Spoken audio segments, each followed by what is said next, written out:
delivering a performance worthy of celebration. Rick Ankiel provided the fireworks and offense, keying the Nats' third straight win. Tonight, John Lennon gets the nod, looking to foil the Braves again.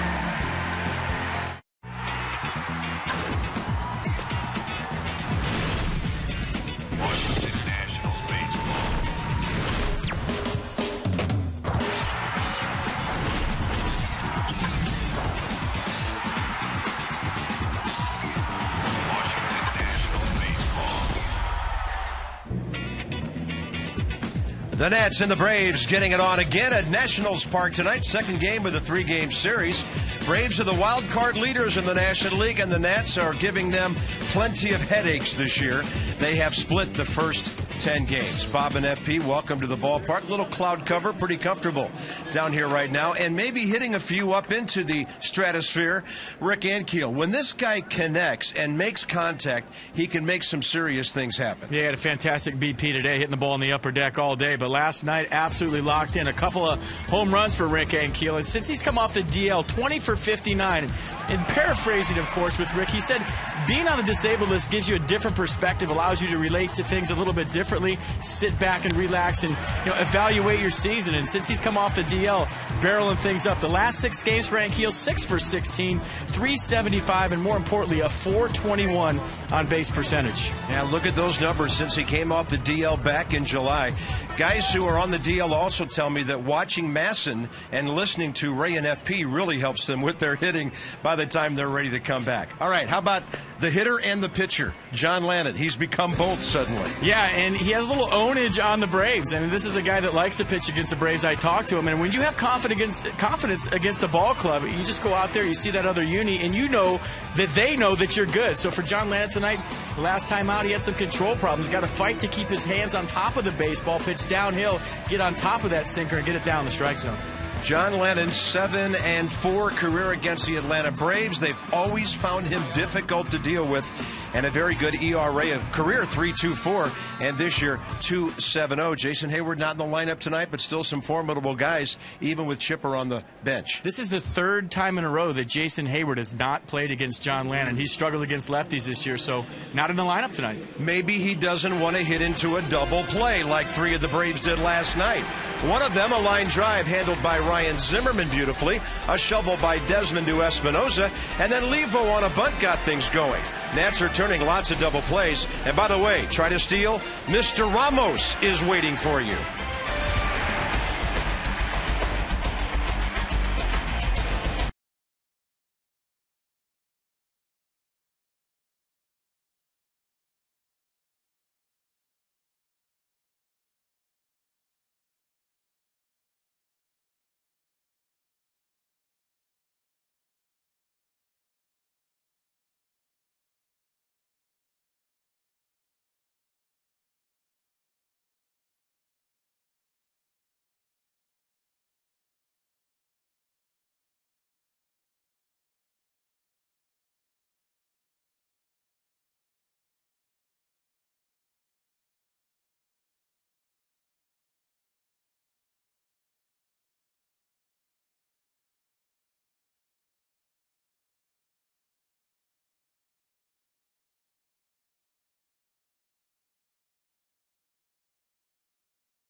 Brought to you by AT&T, the nation's fastest mobile broadband network.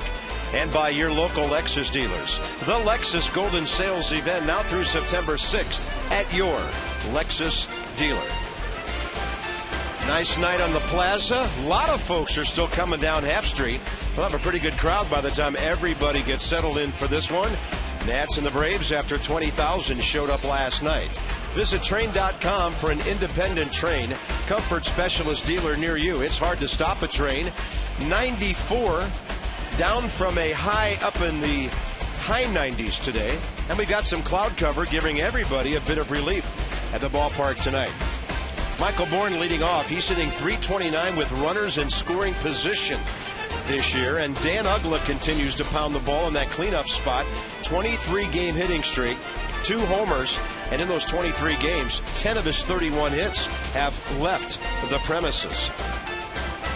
So John Lannon, 7 of 11 decisions. It's interesting.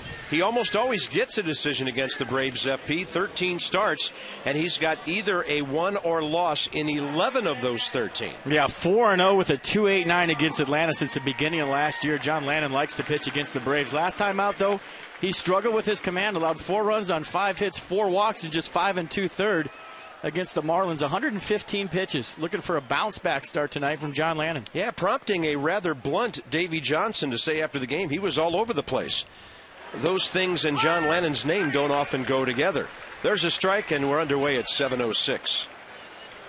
Michael Bourne, 1 for 4 last night, hitting .303 on the season and a .362 on base percentage.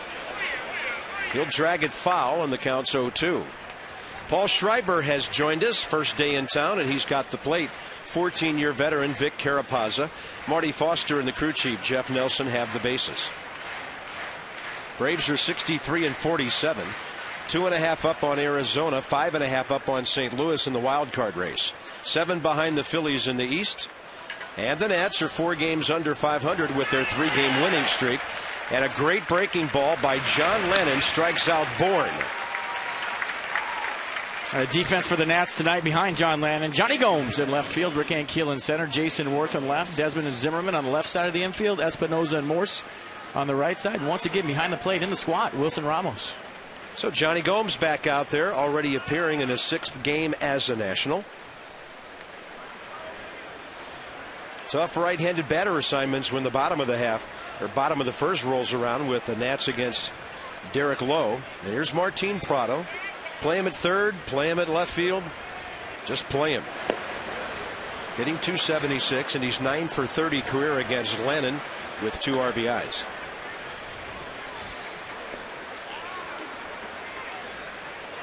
This guy will probably come around with his numbers by September.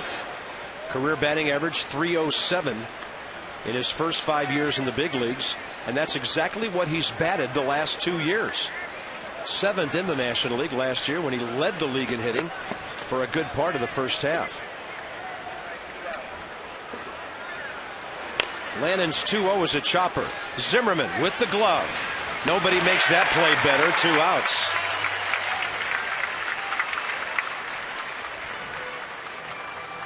Adrian Beltre might have a little argument with you, but Ryan Zimmerman is as good as it gets. On the run, underhand throw, right on the money every single time.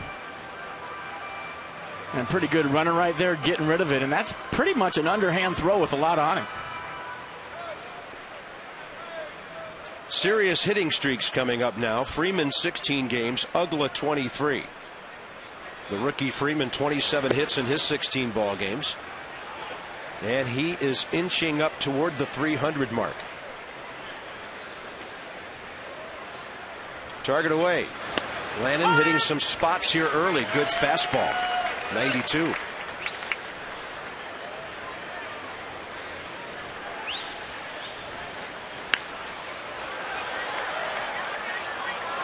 Good fastball, good downhill fastball. Yeah, watch the last start against the Marlins. And sometimes John Lannon has a tendency to fly open with his front side. His front shoulder flies, and he gets his fingers on the side of the baseball. When he buries that front shoulder toward home plate and gets on top of the ball like that, he gets a lot of ground ball outs. Ground ball out for Lannon. FP, some buddies of yours in F-16s a few moments ago. Matt Morris, call sign Cooter on the left. It's my boy.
The long ball from Ankiel last night, and he will be leading off. Now batting .242 with 5 jacks and 19 RBIs. And then there's Ryan Zimmerman. Suddenly he's on a 10-game hitting streak, 18 for 43, and Ryan has only gone 3 games hitless in his last 22. The Nats are facing 37-year-old Derek Lowe, who's gone 1-3 with a 6 ERA over his last 4 starts. Coming off an outing, FP, that you were noting, featured lots of work his last time out. Yeah, 105 pitches in just 5 innings against the Pirates. Dropped his 2nd straight decision in a 5-2 loss. 3 runs on 8 hits. Struck out 5 and walked 3. A fastball, slider, cutter change from Derek Lowe. Who goes 2-0 on Ankiel. 3 for 7 with a homer, 2 RBIs, Rick. Career against this pitcher. And he hits a 2-hopper, right side, Dan Ugla. The defense for the Braves tonight behind Derek Lowe. Prado, Bourne, and Costanza in the outfield. Gonzalez, Conrad on the left side. Ugla and Freeman on the right side. David Ross doing the catching. Dan Ugla had a big night at the plate last night. Couple of home runs. And it looks like over the period of a number of years, he's going to be the best offensive producing second baseman in this league since Jeff Kent. They've got Robinson Cano over with the Yankees. Guys who play a position where a lot of times over the years you don't get power. And that's the same for this guy stepping in, Danny Espinosa. That's a good sign on a good hit ball, but Freeman robs him, as Espinosa thought, and so did we, he had a base hit. Danny Espinosa going to a little heavier bat tonight. A couple ounces heavier. He's swinging it in BP, swinging it very well. And that's how it goes when you're not hot. Last night, Danny Espinosa, his first time up, line-to-line drive to the warning track and left. Constanza went back and caught it. And tonight, very similar at bat, got robbed of another hit. Freddie Freeman, 6'5". Not as bulky as Michael Morse, but a couple of big guys over there able to cover some ground with their big wingspans. So here's Zimmerman hitting .279. Ryan having a fantastic second half so far. 14 career hits, 2 homers, 7 RBIs against Derek Lowe. Lowe, by the way, 9-7 career against the Montreal Washington ball clubs. And Zimmerman does it again. 11 games on the hit streak, and during the streak now, he's 19 for 44, batting .432. Yeah, feeling good at the plate. A little slider on the outer half, just staying through the baseball, not pulling off the ball. Get a little extension right there. Nice way to start your night. A little lenient left field, 1 for 1, checking in. And that gets Morse to the plate. A couple of interesting numbers on Michael Morse now, other than his .314 batting average, 6th in the league. He's at .317 against right-handed pitchers, 9th best in the National League, and he's a night owl. .340 at night, the highest batting average of any hitter in the National League. So the night belongs to Morse.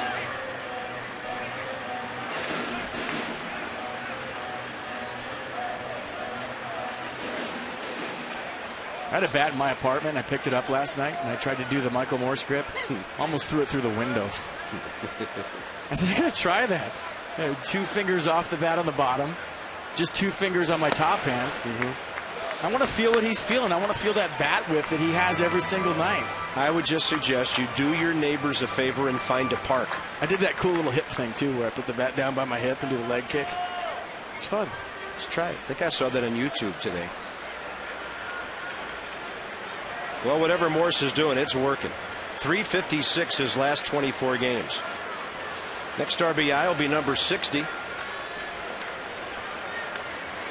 And Derek Lowe, for some reason, obsessed with the speed of Ryan Zimmerman, who on the bases this year is 3 for 3.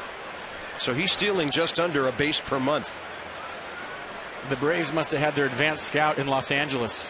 When they threw over like 20 times. And then he finally stole a base. Yes, he did. Morris sharply to the shortstop. Gonzalez handles it. Nats gone after getting their first base hit. Lannon and Lowe matching tonight.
Call Luna for up to 70% off all flooring. 877-241-LUNA. Shop smart, shop Luna. And call Lannon if you want to be really good in the second half of the season. He came back from the minors, FP, 1 year ago yesterday. I'm looking at the numbers right now. And that's good. You look from August 1st of last year to August 1st of this year, 13-10, a 3.56 ERA, 119 strikeouts versus just 63 walks. And I think the big thing is 194 and 2/3 innings pitched, so that equates out to a full season. Yeah. And those are good numbers. You talk about Strasburg on the mend and what we've seen from Jordan Zimmerman this year. You had John Lannon into the mix. That is a solid number 3 guy for any ball club. Tough matchup for him here. Ugla 7 of 18 against Lannon with a homer and 2 RBIs. Shows you how long it takes to get a season back after you're off to a slow start. Ugla with that nearly 3.5-week hitting streak, still up only to 212. Keeps it up anywhere near this, so his numbers will be fine by the end of the year. Dan Ugla coming into the season, career 263. I'd imagine when you're hitting in the 170s, 212 looks pretty good. Anything to get that 1 off the front, get off the interstate, as they say. I'm sure Adam Dunn would love to see a 2 by his average. Still not there yet, huh? In the 160s. And you don't wish a season like that on your worst enemy. And getting booed every single night. I mean, those are sleepless nights for guys. You think they just leave it at the yard and go home when you're scuffling like that? You're tossing and turning. Your food doesn't taste good. You wake up and there's a breaking ball in the dirt. 2-2 from Lannon. He goes breaking ball in the dirt and misses low and inside to Ugla. By the way, John Lannon's part of what I think is kind of an interesting trivia question. Who has the most wins as a national in this ballpark? It's John Lannon with 14. Levon has 13, but 3 of those came with the Mets or the Rockies.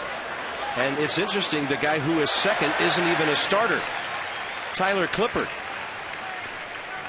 So Lannon and Clippard know that W feeling here more than anybody else.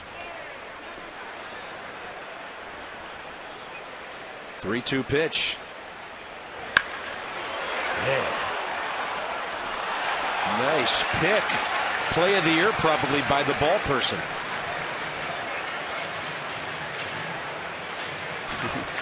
I'd smile too.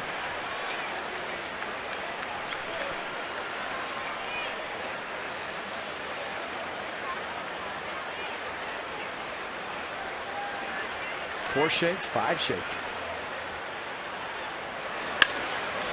Zimmerman to his left, robbing Ugla of another base hit. What a reaction. When guys are locked in like that, that's how you get them out.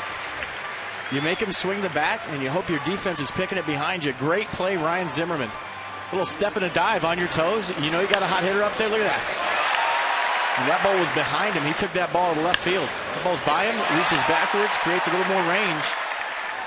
That's a good play. Drop down and give me an out. That's what Ryan did. 4 in a row for Lannon now. And here's Alex Gonzalez. Tell you, we have never seen Dan Ugla swing the bat the way he is right now.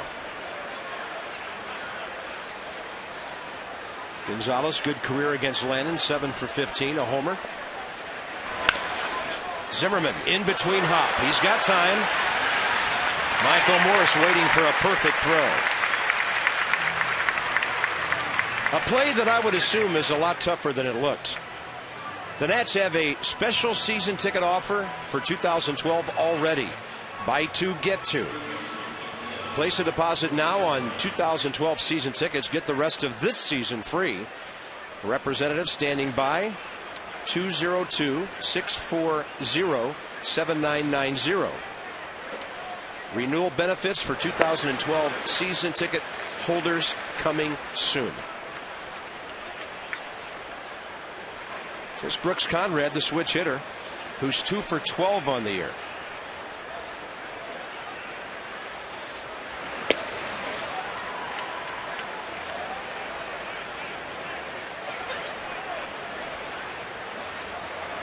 202, 640, 7990. I think that number spells out Strasburg. I'm not sure.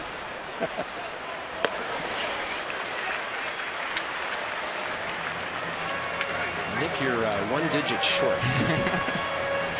There's no filter. It just comes out on the air. I didn't count. David Ross is next. Lennon, 1-2 pitch. Serious jammage on that one.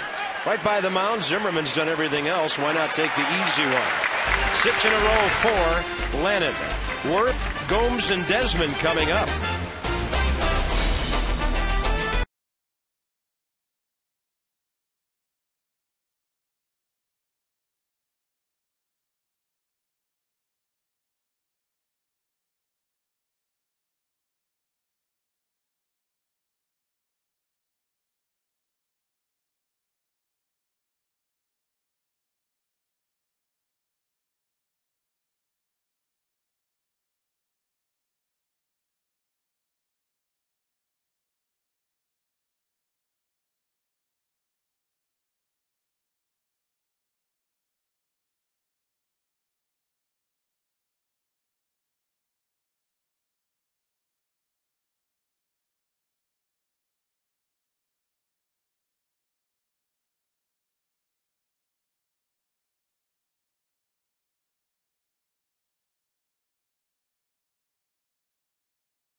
Solutions that help you achieve your financial goals from PNC.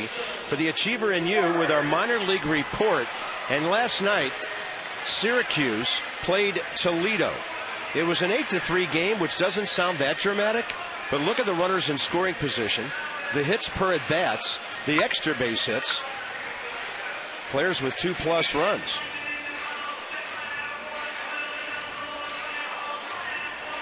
I would imagine there was a guy named Lombardozzi in on that mix.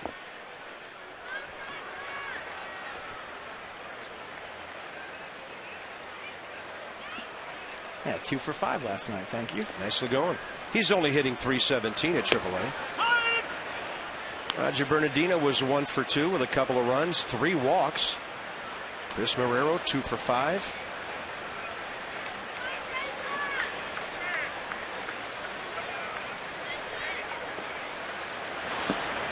Worth, with that good batting eye lately, takes it 1-1.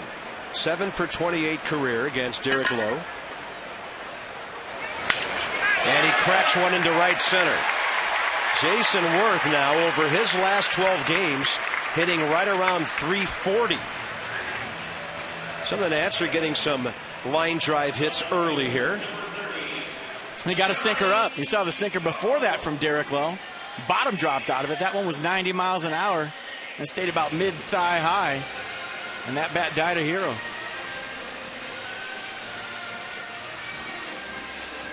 So Worth now with a 6-game hitting streak. Johnny Gomes 2 for 9 in 5 games as a Nat. Making contact 7 of those 9 times. He has a walk. One of the reasons he's in there is a right-hander against Derek Lowe tonight. A homer, 4 for 9 career. So the Nats have some decent matchups against Lowe from their right-handed batters.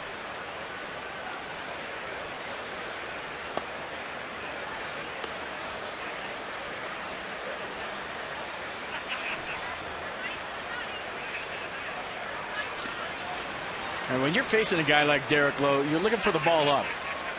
And the scouting report says the sinker sinks very late, goes into a right-hander and down. The slider goes away, but you're not really sitting on a pitch against this guy. Everything's in the mid-80s. Fastball in the upper 80s. You're looking for something up. It's a guy that you have to elevate as a hitter. A lot of times off a guy, you'll sit fastball, you'll sit changeup, you'll sit curveball. Most nights you're going to sit fastball on anybody that throws anything in the 90s. But when you have a good sinker ball guy, one of the better sinkers in the National League, you're just looking for anything up in the zone, and you're thinking about staying up the middle of the big part of the ballpark. Gomes on an 0-2 now. Good take on a pitch not that far off the corner.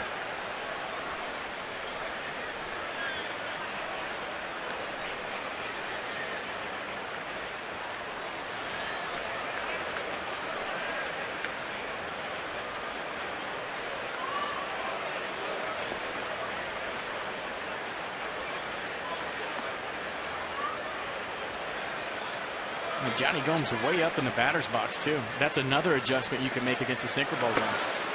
Fastball stayed up and in, 2-2. Try to get the sinker before it sinks. You see where the hole is with the other guys in the back of the box against the line. And Johnny Gomes about a foot in front of that. So his adjustment against Derek Lowe is getting up in the box. I like it.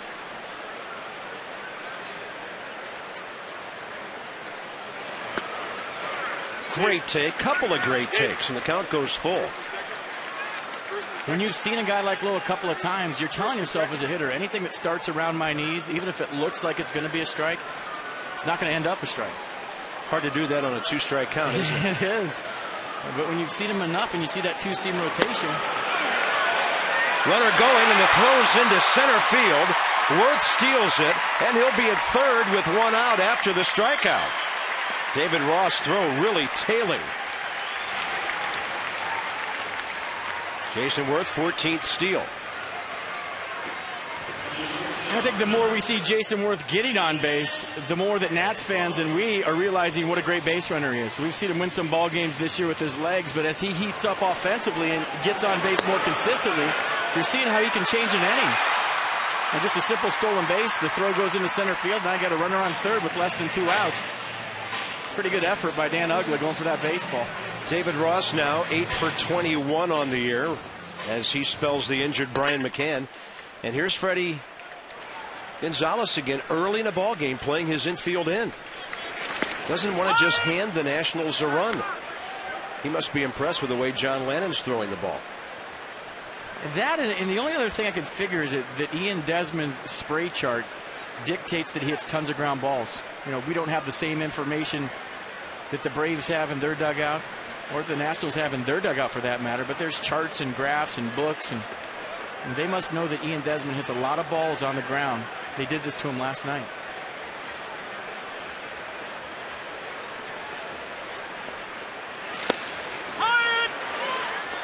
That's a tough front door pitch. And it's 0-2 now. And as a hitter, you like to hit in these situations. Infield's in, lots of holes on the ground. If you hit the ball hard, it has to be right at somebody. If it's not, you got yourself a knock. You get jammed for a little blooper over the top. I don't know what the exact stat is, but I know that your batting average increases a lot when the infield is in.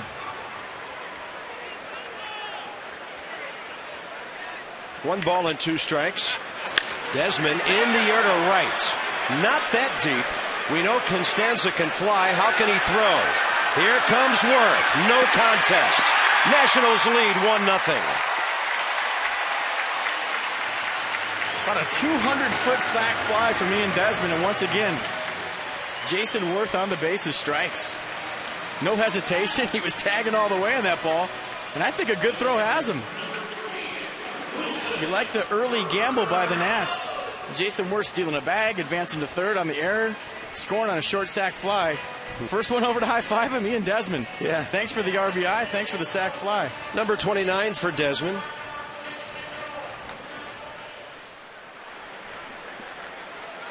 Wilson Ramos hitting .248. Off the full windup, Derek Lowe misses low and inside with that hard sinker.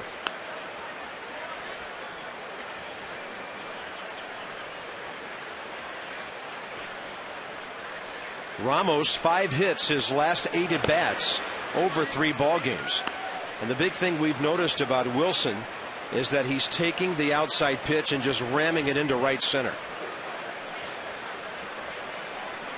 Yeah, keeping that front side closed for the last second. He was hacking on 2-0. Rick Eckstein's been working with Wilson Ramos about the bat wig, trying to keep that bat very still at the top of his swing so that you're always firing your hands from a consistent launch position. See how still it is? Nothing you can do about that pitch. Sometimes if you wiggle your bat too much, you got it moving around, your hands don't always fire from the same spot. One time the bat's behind your head, the next time it's over your shoulder. I think the recent resurgence of Wilson Ramos in his swing has been what you talked about, Bob, going the other way and keeping that bat still. They want to get Ramos because there's danger lurking. John Lennon, 4 recent hits. 103. He's locked. 2-2. Ramos with a good take on a breaking ball. Nats are going to get Derek Lowe to at least 30 pitches in his first 2 innings.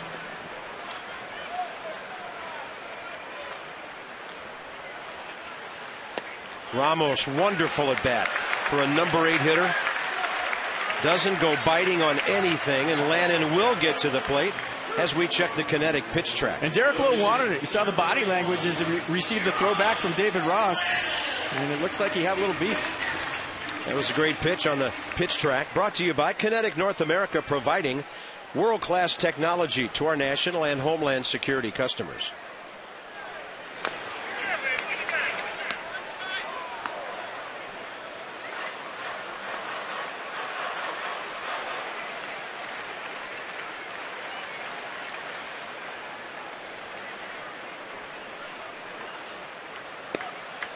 And a fastball on the corner, 0-2 to John Lannon.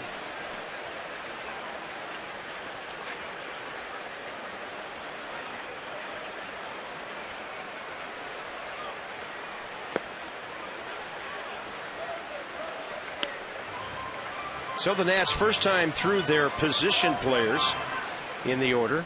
Couple of hits, a steal, a walk.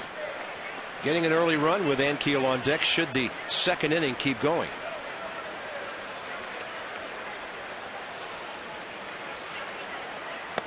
Lannon pulls off that one, and the Nats are done. But a nice inning, unearned run engineered by Worth and Desmond.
With our sideline report, visit AFCEA.org, the Association for IT Pros. Debbie. Well, Bob, as you mentioned earlier, it was 1 year ago yesterday that John Lannon returned from his stint with AA Harrisburg, and he told me Randy Tomlin's influence really has paid dividends. You know, just getting back to the way I was when I got to the big leagues in 2007. I worked with Randy Tomlin down there, and, you know, we went back to the basics, you know, so it was tough learning kind of how to get back to where I was, and then the mental part came back too. So, you know, it was just an overall overhaul of kind of getting back to where I should be. And, of course, that overhaul has really created a lot of confidence for Landon when he takes the mound. Bob? 2-5 with a 5.76 ERA in his first 14 starts. And then after Harrisburg, 6-3 in 11 starts with a 3.42. I like the way he said overall overhaul. Hey, go down there, figure some things out, get back up to the big league level, and make the adjustments, and then, you realize how lucky you were to get there that fast. And maybe you took some things for granted, and I think you're seeing a different John Lannon. Throw all the stuff out the window, the mechanics. The thing I like best about John Lannon is he fights every fifth day. He's not afraid. David Ross fouls one, quickly 0-2. John Lannon started 6 games with the Nats in his 3rd professional season. He went from Potomac to Harrisburg to Columbus, then the Nats AAA, and then to the big club. All of that in 2007. Ross is 0 for 9 career against him. And I was going to say he better get him out, or there's the jinx. Right field line, David Ross just reaches out and strokes one. First career hit against the Nats lefty, and the Braves' first base hit of the night. Shake Shack Pack. We've got some 2012 special season ticket offers for you. Now, the Shake Shack is an all-inclusive, $20 per seat per game.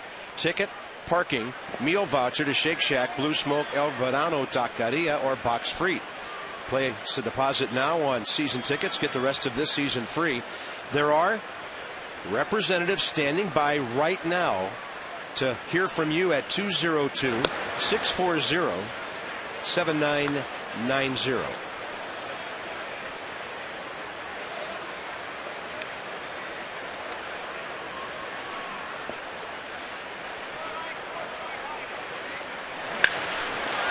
And Constanza slaps one by Zimmerman. That's what guys with amazing speed are supposed to do. And he's now 7 for 17 in his first 5 big league games. And Derek Lowe coming up knows how to handle the bat. We noticed, by the way, that the experiment with the pitcher batting 8th, at least for now, lasted only 1 game for the Braves and Freddie Gonzalez. Lowe in the 9th spot, looking to bunt some guys ahead. 6 sacrifices this year and 64 in his big league career. Lowe just pulling his bat back. Didn't want to bunt it over to Michael Morris because Ryan Zimmerman was staying near the third base bag.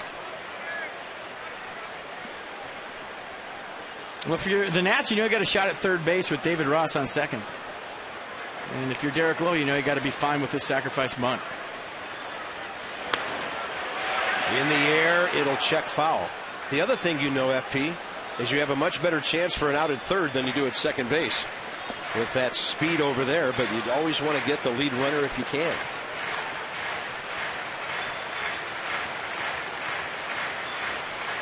Yeah, for me right here, 0-2 count.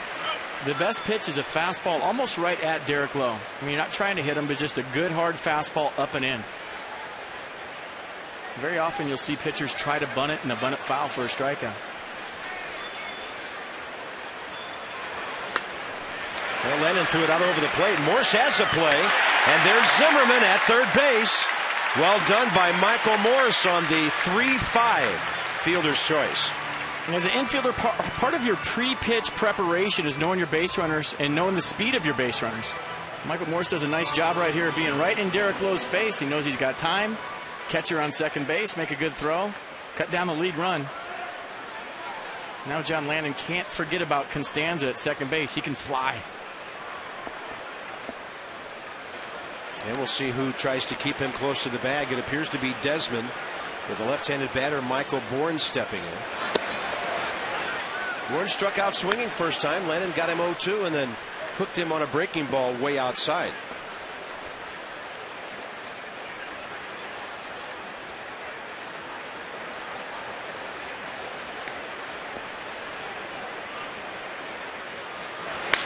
Slapped right field line.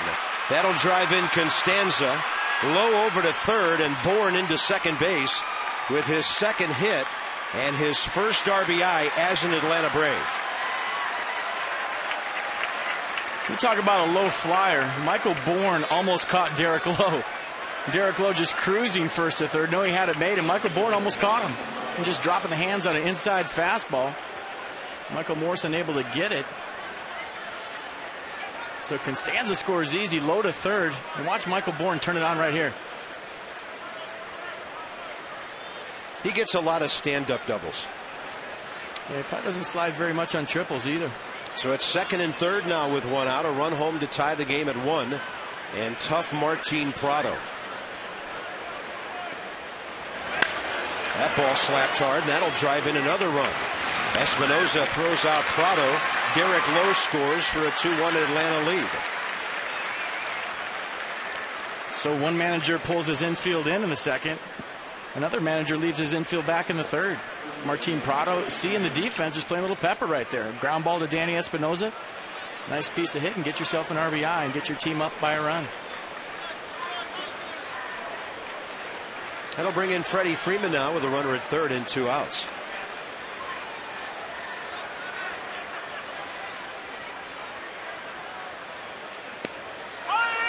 Well, the difference being you have a runner on second base, you pull your infield in, it's 2 runs. And just a runner on third, you can gamble a little more if you're Freddie Gonzalez. Interesting on John Lennon this year. First time through the batting order. Opponents only hitting 193 against him, and he was going great until the 7 and 8 hitters got him. So the guys at the bottom changing that number considerably and setting up the Braves for a nice inning here. Lennon 295 this year after the first time through. And Freeman will foul it. And that's why Freddie Freeman's hitting 296 coming into today's game. You see that short swing right there. When he gets ahead in the count, he'll let the throttle out. But when he gets behind in the count, he makes such good adjustments. Spreads out, thinks about going the other way, takes a lot out of his swing. Fastball by him. John Lennon buries one down and in. Braves get 2 runs on 3 hits. Rick Ankiel on the way. Bottom of the third.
But 1 walk tonight so far, but that will add to the total that Care First Blue Cross Blue Shield contributes to support the Boys and Girls Club of Greater Washington, D.C. So 333 of them, and we are approaching $17,000 for the year.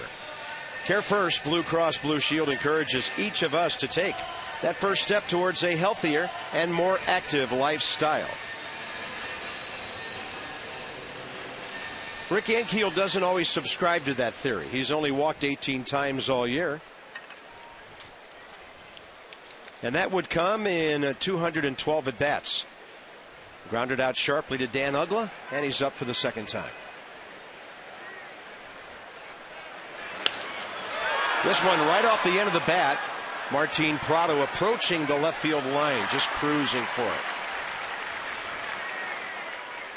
In New York tonight, the Marlins have an early homer by Omar Infante, and they lead the Mets 1-0. Phillies again on the road later tonight. And if Philadelphia wins tonight, they'll be the first Major League ball club with 70 wins. Don't forget about that special season ticket offer number on your screen right now.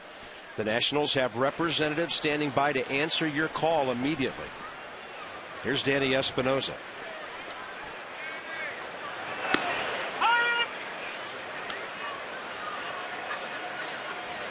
Danny hit the ball hard first time. Freddie Freeman took a hit away from him.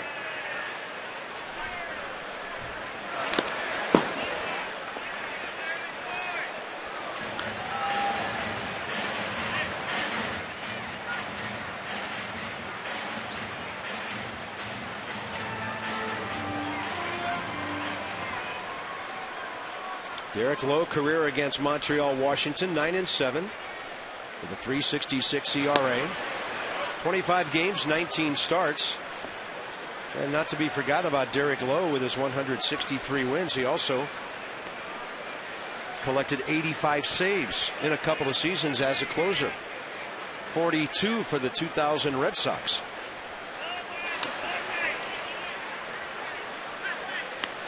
Danny Espinosa, May 12th against this guy. It is going the other way. Espinosa's got pop to leave any yard anywhere. You see him getting inside that two-seam fastball and ride it out to left center field. Nationals had a big lead in that game, lost it late on a Martin Prado grand slam. But at that time, Danny Espinosa was hitting 6th. That was his 4th homer of the year. He hits this ball well out to center, and it is over the head of Michael Bourne. Espinosa into second with a 1-out double on a beautiful job of hitting left center. The ball is definitely carrying here tonight, and it was carrying in batting practice today, and Danny Espinosa made a good adjustment in his swing. And took a little bit out of his swing. Why? He went to a heavier bat. You see the black bat right there. It's a couple ounces heavier than the bat he's been using the last couple of weeks. So all of a sudden, you don't have to do a whole lot. See how easy that swing was? Very effortless swing, the ball carrying all the way to the gap. So you get a heavier bat, the wood is more dense, the ball goes farther, the effort is less. And the reason that guys go to a lighter bat is they don't feel comfortable getting the heavy bat out. Danny Espinosa today in BP was hitting home run after home run with a heavier bat and a very effortless swing. Ryan Zimmerman takes a breaking ball outside. He's already extended his hitting streak tonight to 11 games. And anytime you hit a ball over Michael Bourne's head, you got it. Tying run, second base with 1 out.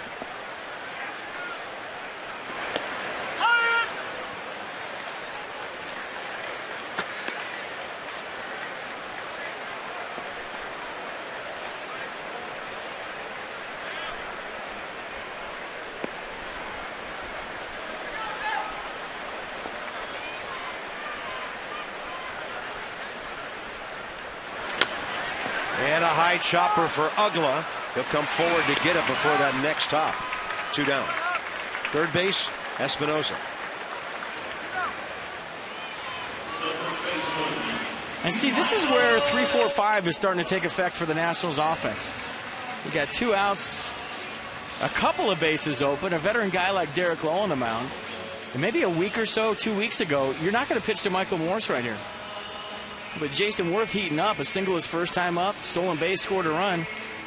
You know, maybe you have to give Michael Morse something to hit in this situation. You can't pitch around him.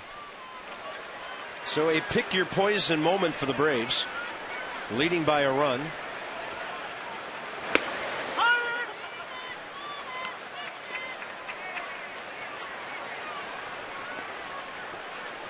Morse with that ground out in the first, just 2 for 16 career against Lowe, but they're both home runs.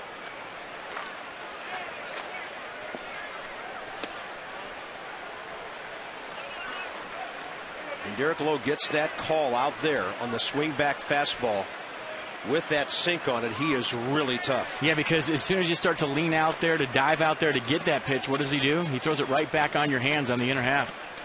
Like that. Yeah. Paul Schreiber's been a little bit stingy on that outside corner so far.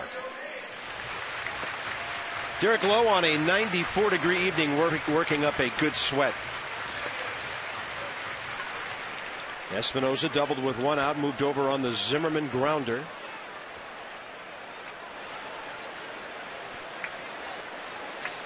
Nice cloudy evening here. Some badly needed relief from that blazing sun. That's a front door breaking ball that gets Morse looking. Some outstanding pitches by Derek Lowe to hold on to his 2-1 lead.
Earlier tonight, banking toward the east.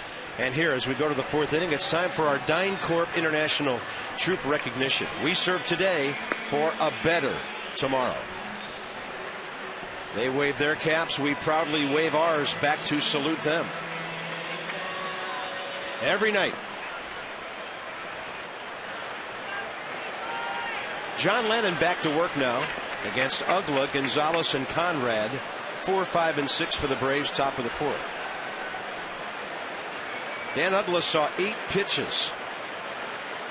His first at bat tonight, robbed of a hit by Ryan Zimmerman on a brilliant reaction play to his left.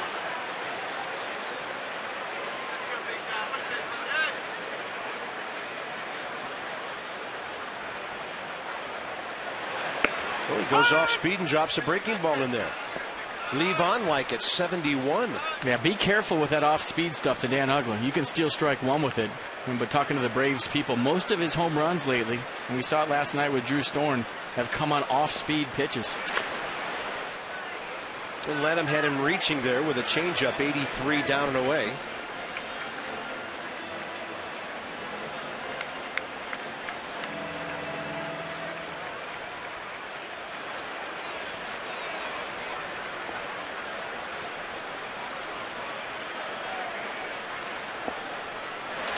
Oh, nice breaking ball. Straight down on that one. And Lennon strikes out Freeman, now Ugla in the third and here in the fourth. Yeah, that was the extra breaking ball from John Lannon. Really got it out in front, really got on top of it, pulled the shades down. And you see all the break in that pitch. Out front, on top. Good break. Thanks for coming. What a hammer that was. Here's Alex Gonzalez.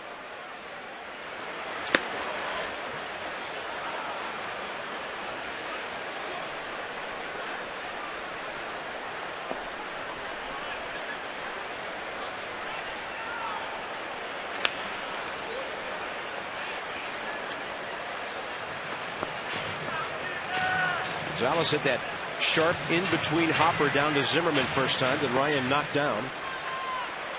Throwing him out.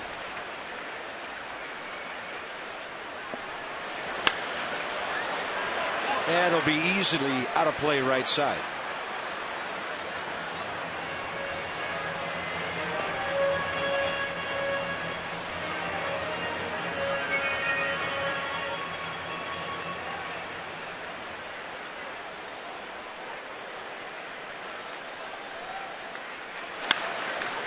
This one right by the barrier. Zimmerman feeling his way along the rail.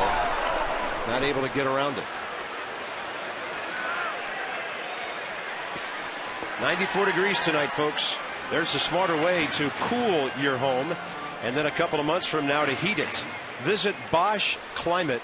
That's Bosch-climate.us to learn more. Any of these playable? Not that one either.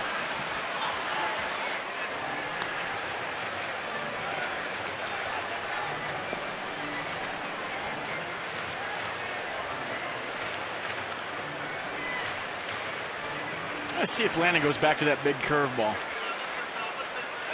Fastball up, fastball away. One more fastball away. Mixing things up well, though, here. Brooks Conrad next.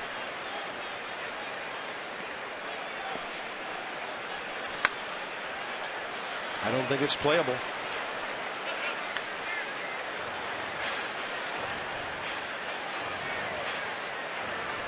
So he's shown him everything. A couple of fastballs, a changeup, and then a curveball right there.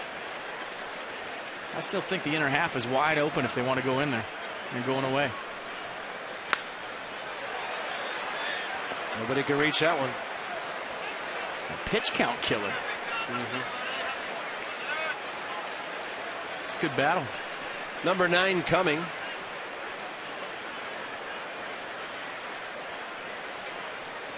Going in. Pretty good pitch, 3-2. Paul Schreiber not giving John the call, inside corner.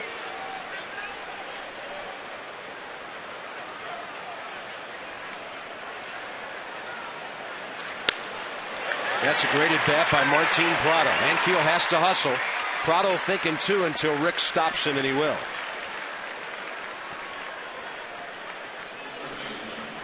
Just beyond 8 o'clock here on the 2nd of August in our nation's capital. It's a dog night of August, 94 degrees. Brooks Conrad, the hitter.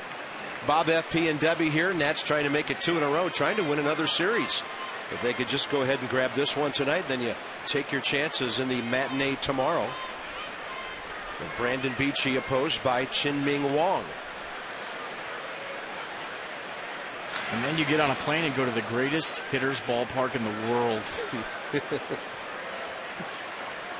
I can hear John Denver singing it now. Rocky Mountain High. The greatest hitter's ballpark in the world without Ubaldo. There's probably guys already thinking about jogging to Colorado today.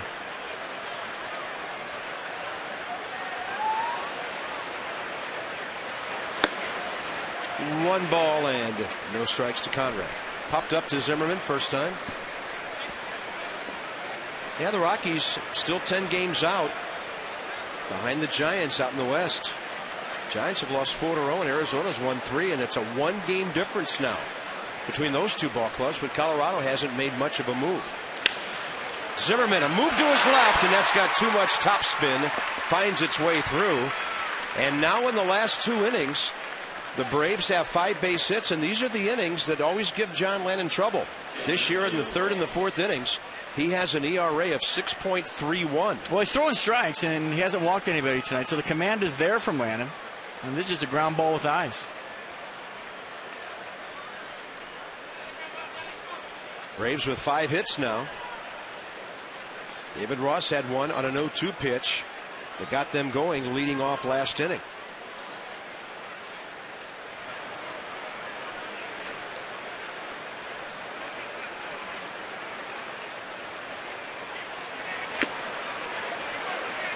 Yeah, that's been the book on Ross this series.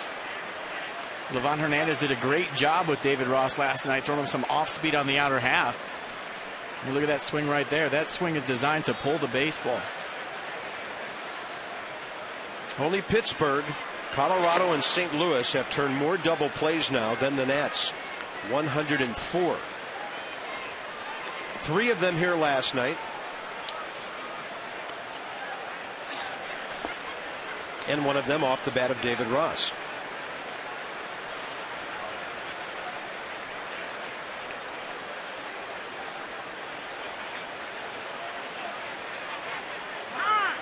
That speaks highly of the defense, obviously. The young guys up the middle, Espinoza and Desmond, have done a nice job all season long, hanging tough and turning double plays you didn't think were going to be double plays. It also speaks volumes of the pitching staff, being able to know what to throw in those situations. And how about Wilson Ramos putting the right fingers down, setting guys up to get ground balls in those situations? I don't think we ever give the catchers enough credit for what they do in these situations. You did last night when you had Ramos and Levon thinking exactly on the same page. But even though David Ross hit that base hit to right field his first time up, that was kind of a one-handed protection swing. And he got himself a knock, but you still look right now, front shoulder flying, thinking about pulling the baseball. If you remember Todd Coffey's two-seamer last night, threw it right into a swing. They're going in there right now. And that might have just been a show him that pitch and go back outside.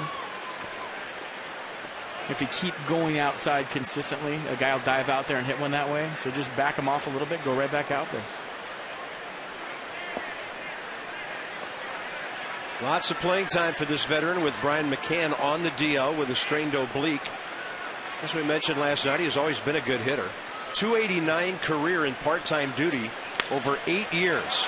He lofts this one to right. Worth is moving toward it. He'll grab it. Tagging is Gonzalez going to third. It'll be runners at the corners, 2 down.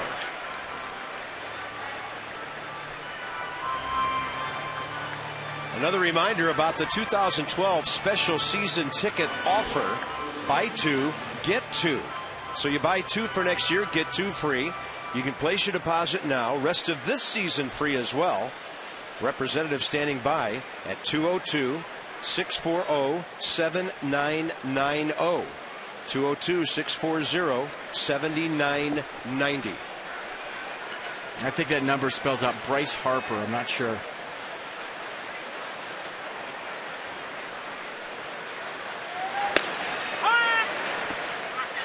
Jose Constanza slapped a base hit to left field. I was just trying to figure out the number of digits on that one. You can hardly go anywhere anymore without having to punch an area code, even if you're calling your neighbor.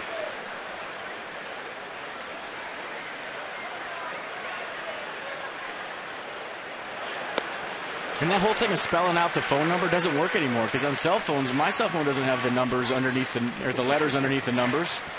So whenever you watch a commercial and it says, just call the word, well, I don't know what that number is. I need digits.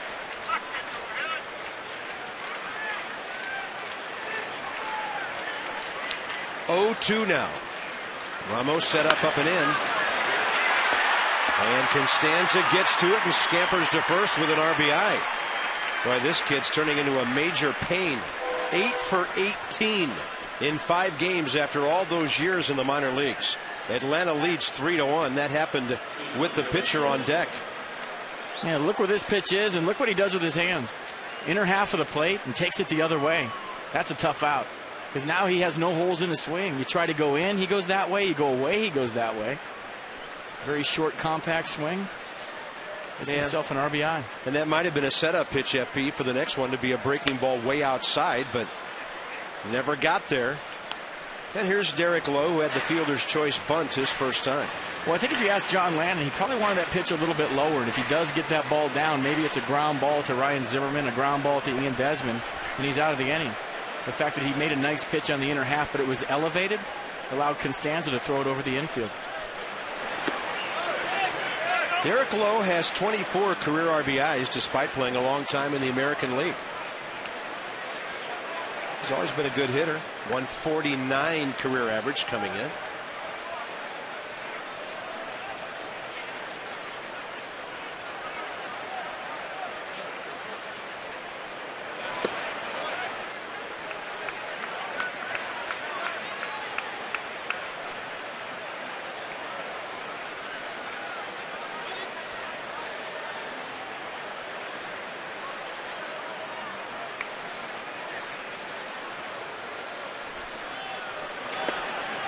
Lannon off speed, and the count's 2-2. A little respect right there. 2-1 changeup. Yeah. The opposing pitcher. Boy, this is coming close to a 30-pitch fourth inning for John Lannon.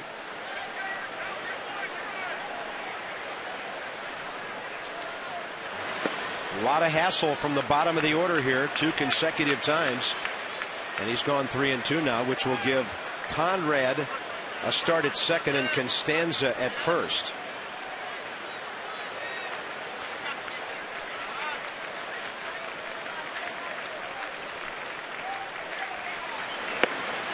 That's high, and the bases are loaded. Our first walk of the night for John Lannon. It was a big one.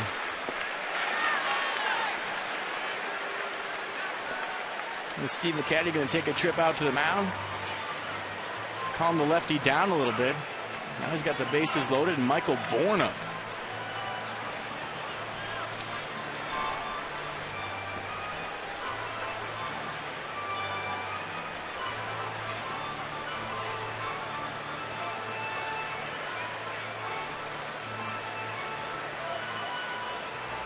Well, we mentioned this last night with Levon pitching against the Braves. And in that game, the Nats saw Jair Jurgens.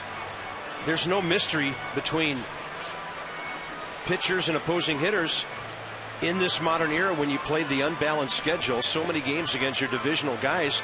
And FP, it simply boils down to execution. You're not fooling anybody anymore because they not only have the tape on you, they have the live reads on you, and it all comes down to where you're putting the ball in certain situations. And when you face a guy multiple times during a season, on given nights, they have different stuff. Some nights you face a guy and you're like, oh, this guy's unhittable. And then you'll face him 5 days later, 2 weeks later, and his stuff isn't as crisp, and you end up getting hits just because he doesn't look like the same guy. Here's something to think about in this lefty-lefty matchup. Even though Bourne pulled the ball last time, he has 59 hits this year going to left field. Just in case Lannon flips another breaking ball out there.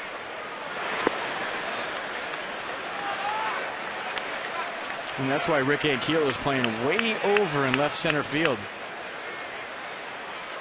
Yeah, Bourne has 132 hits now. And not far off of half of them have not been pulled. Well, if he hits one in right center field, it's a grand slam. I know that. So let's talk about opposite field hits on our Hollywood Casino. League leaders. Look at Prince Fielder going the other way. Brandon Phillips, a good power guy. So's Joey Votto. Action-packed table games. Red hot slots. Hollywood Casino. Charlestown Races. West Virginia. Target in. Out over the plate. Opposite field. But it's right at Johnny Gomes. Braves pick up a run. Worth, Gomes, and Desmond coming up. And the Nats down by 2.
A lot of jostling between Teddy and George.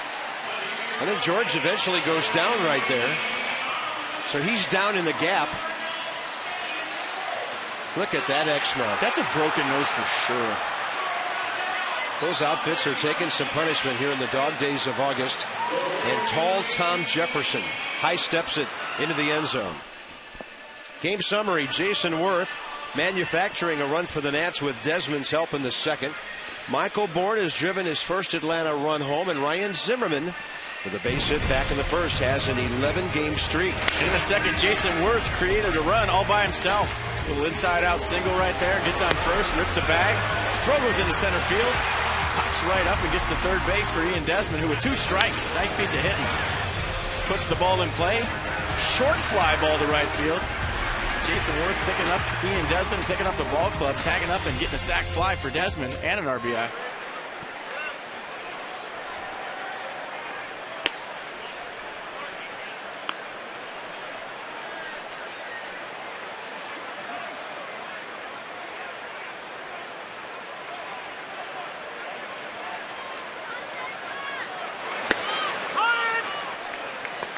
If Derek Lowe gets that call the rest of the night, it's going to be a big battle for the Nats.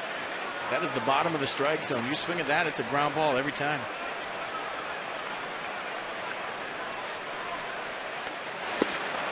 There it is.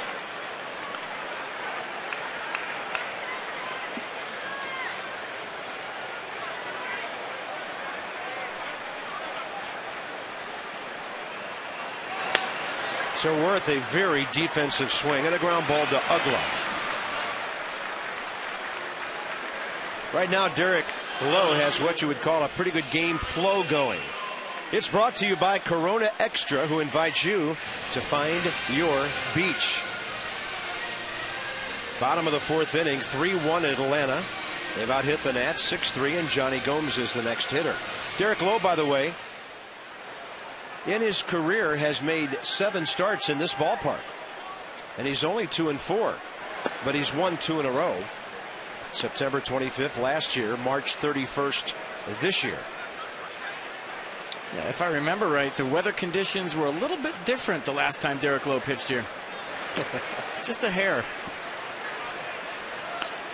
Let's see what the temperature was on March 31st. I remember him blowing smoke, blowing on his hands the whole game. How about cloudy skies, 42 degrees. Some people would like a day of that right now. Now you can have the cold. They just need some rain in these parts, and when, of course, before 7 o'clock in the evening or away from 105 tomorrow.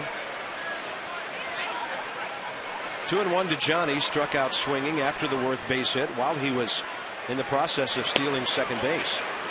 Boy, and Derek Lowe, even though that was a ball, he is really starting to pick apart some corners here. And that's a pitch he's used to getting.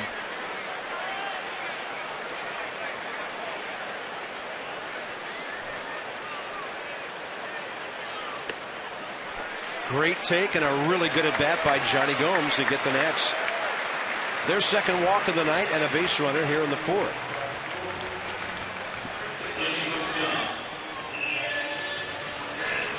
In New York, Jose Reyes has hit his 5th homer of the year. Marlins and the Mets are scoreless. Pardon me, 1-1.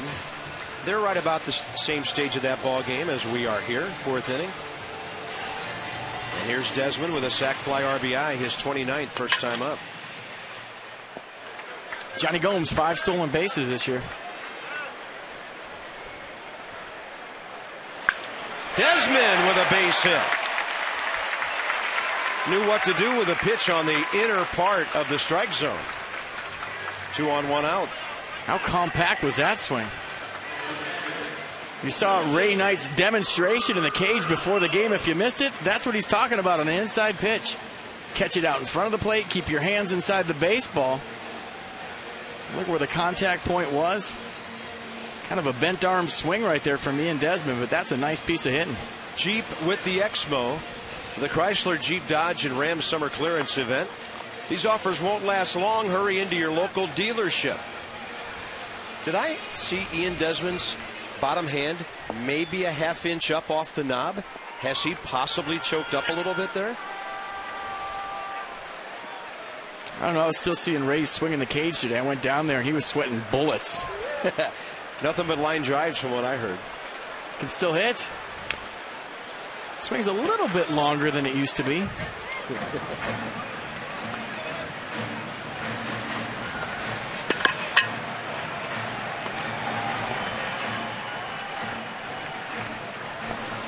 John Lannon on deck as they operate to the number 8 guy, Ramos, here.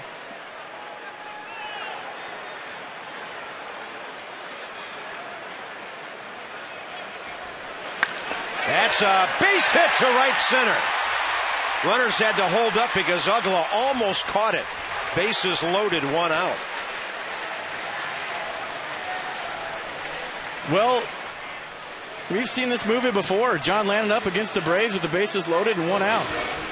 A nice piece of hitting by Wilson Ramos. Batting very still, quiet, letting the ball travel a little bit, going with the baseball. And see Johnny Gomes on second base. He had to freeze. You have to make that ball be by Dan Uggla before he can advance. John Lannon against Tommy Hanson, July 16th. That bouncer up the middle that drove in 2 in the Nats 5-2 victory. That's ball 1. I guarantee he's thinking it right now. Same situation. I've had success in a situation before. Get something up that I can hit up the middle. Lannon to Freeman. Home for 1. Safe! David Ross was nowhere near home plate, according to Paul Schreiber. And Gomes took him right over the top. Johnny Gomes getting a standing ovation going back to the dugout, and he deserves it. I told you it's a matter of time before you fall in love with that guy, and that's how you play the game. You go in hard. You can take out the catcher, just like a second baseman on a potential double play. So Gomes going hard on contact. Runs a little interference with David Ross, and apparently he missed the base. We'll check it out here a couple of times. A good job of putting the ball in play. John Lannon and Freddie Freeman with a double pump at first. And didn't look like he was near the base. No, that's a good call. Nowhere near the base. And Johnny Gomes goes and gets him. That is a clean slide, folks. Yeah. If you can touch home plate, that's a clean slide, and that's how you play the game. That's hardball. Nats now back to within a run. And here's Ankiel on the ball up and in. That's a fielder's choice and an error on Freeman for the high throw. Yeah, not even close. Forced out at home. David Ross's foot has to be on the plate, and it wasn't near. Ankiel takes ball 2.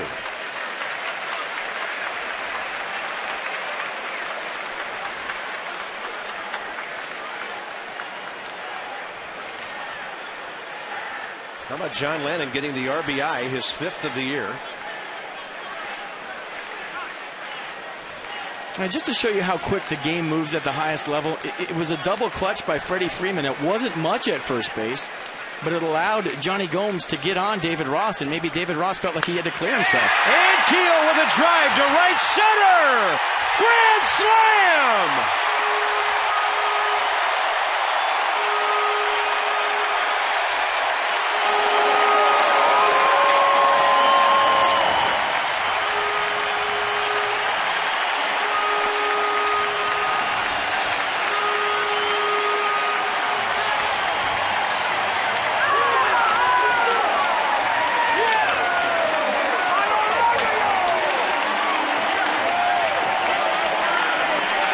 Ankiel is on an unbelievable power surge here. He lit up this crowd, he lit up his dugout. How about that series? 3 hits, 3 homers, 6 batted in. This might be a little curtain call here. Nationals on top, 6-3. And Espinosa with a base hit. Rick Ankiel's 2nd career grand slam. Yeah, watching him in batting practice today, so free and easy. And you look at the swing right here. The head still, he's not jumping toward the pitcher, letting the ball travel. I'll tell you what, when he gets one, he's got as much pop as anybody. Ankiel's 6th home run of the year.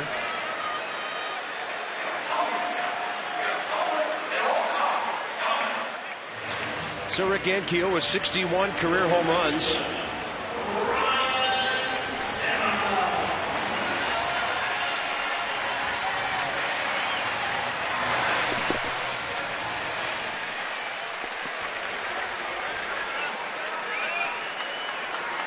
Here's Ryan Zimmerman.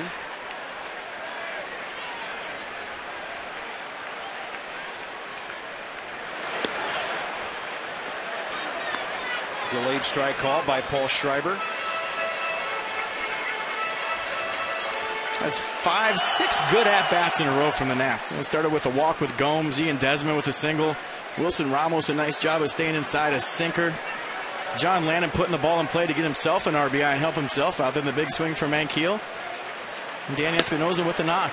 Interesting number on Lowe. He had gone well over 200 hitters since giving up his last home run. Well, it's hard to elevate that sinker when it's sinking. Like I always joke, it's hard to hit a home run on the ground, and you'll leave one out over the plate to Rick Ankiel right now. He's going to do some damage. Matt Cain, the only tougher guy lately to hit a home run against. Then Derek Lowe, and the Nats have done it here. 1-1 to Zimmerman, and Danny Espinosa causing some disruption for Derek Lowe.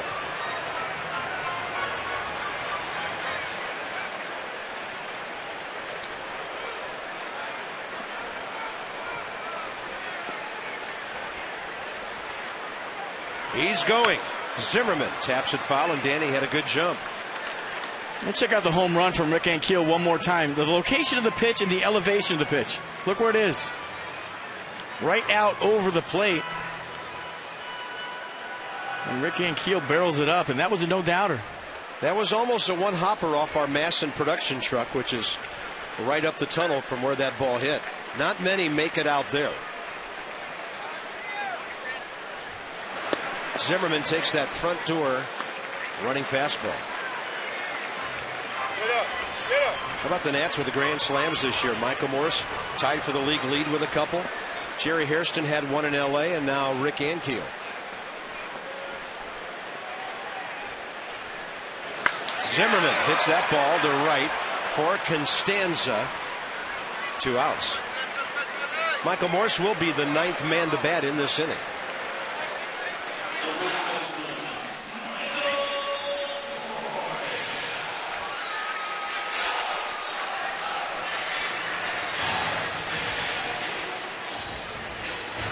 Christian Martinez takes over in the bullpen. They've been stirring out there. It took a while to get somebody throwing, but the right-hander's up now.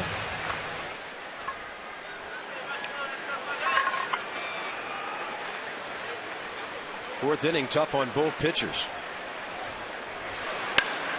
Morse just corks one into center field. How about the sound of that thing on a low extended arm swing? Well, that's that grip we're talking about. The loose grip, you'll hear sounds like that off the bat. And just another base hit for Michael Morse. Fold, keep your hands back, stay through the baseball. See the extension right there, the one-hand finish, staying through it. That's just a nice piece. Jason Worth led off this inning.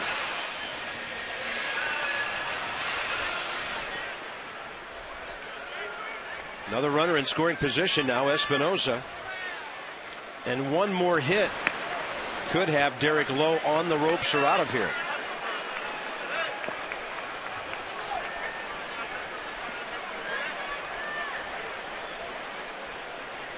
Five hits, a walk in this inning.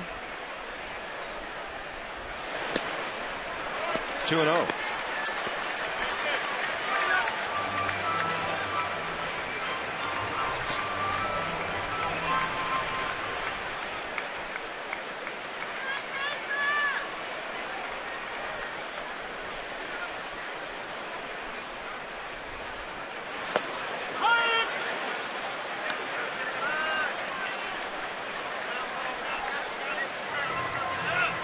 So we told you Lannon in his fourth threw 33 pitches, and Derek Lowe nearing 30. Yeah, even though John Lannon ran the bases, he's still got a nice little rest here because of the fact the Nats are swinging the bat so well. Worth, deep short. Great sliding play by Gonzalez to keep the bases from being loaded. Ian Desmond base hit. Wilson Ramos, and then Lannon, the ground ball. The Gomes takeout. The big blow, the Ankiel grand slam. And after 4, Nationals lead 6-3.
Lexus dealers. The Lexus Golden Sales event now through September 6th at your Lexus dealer. We've had a flyby. We've got the dome all lit up.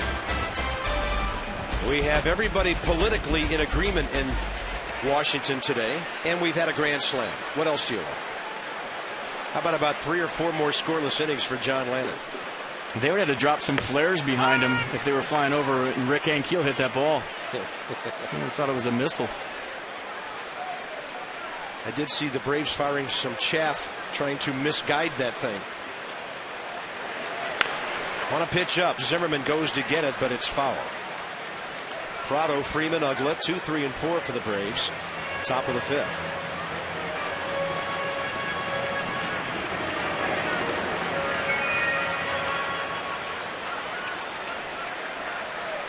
Yeah, Ugla can't wait.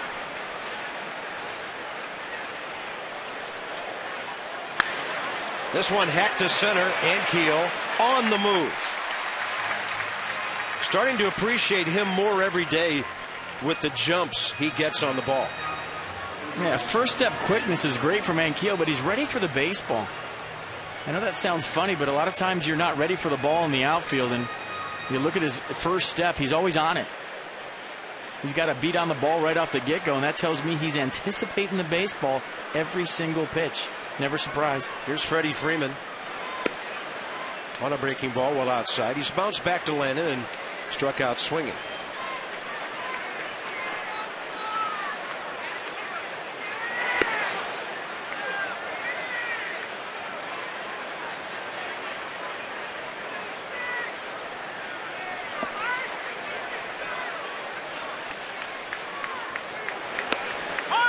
On the corner, 2-1.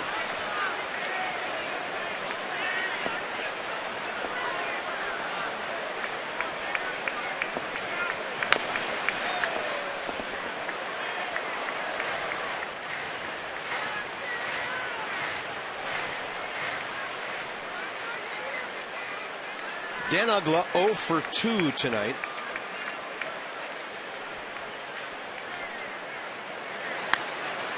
And a high fly way out of play up above the lights. Hit it so high it almost bounced up into the upper deck. This kid is strong.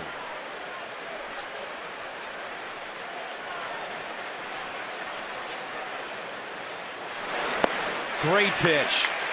A 2-strike breaking ball ending up away. John Lannon's 4th strikeout. On top and out front. And look at the release point from John Lannon. Hand on top of the baseball, getting it out front. And that's why he had good leg break, downward movement. It's a good pitch. Bases empty, 2 outs. Is he good enough to get Ugla? Robbed of a base hit by Zimmerman. Struck out on a beautiful breaking ball next time up.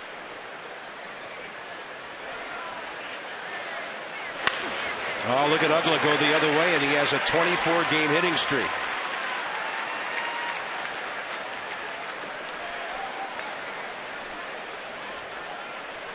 And to take him any way you can get him. Michael Moore says, "You again?"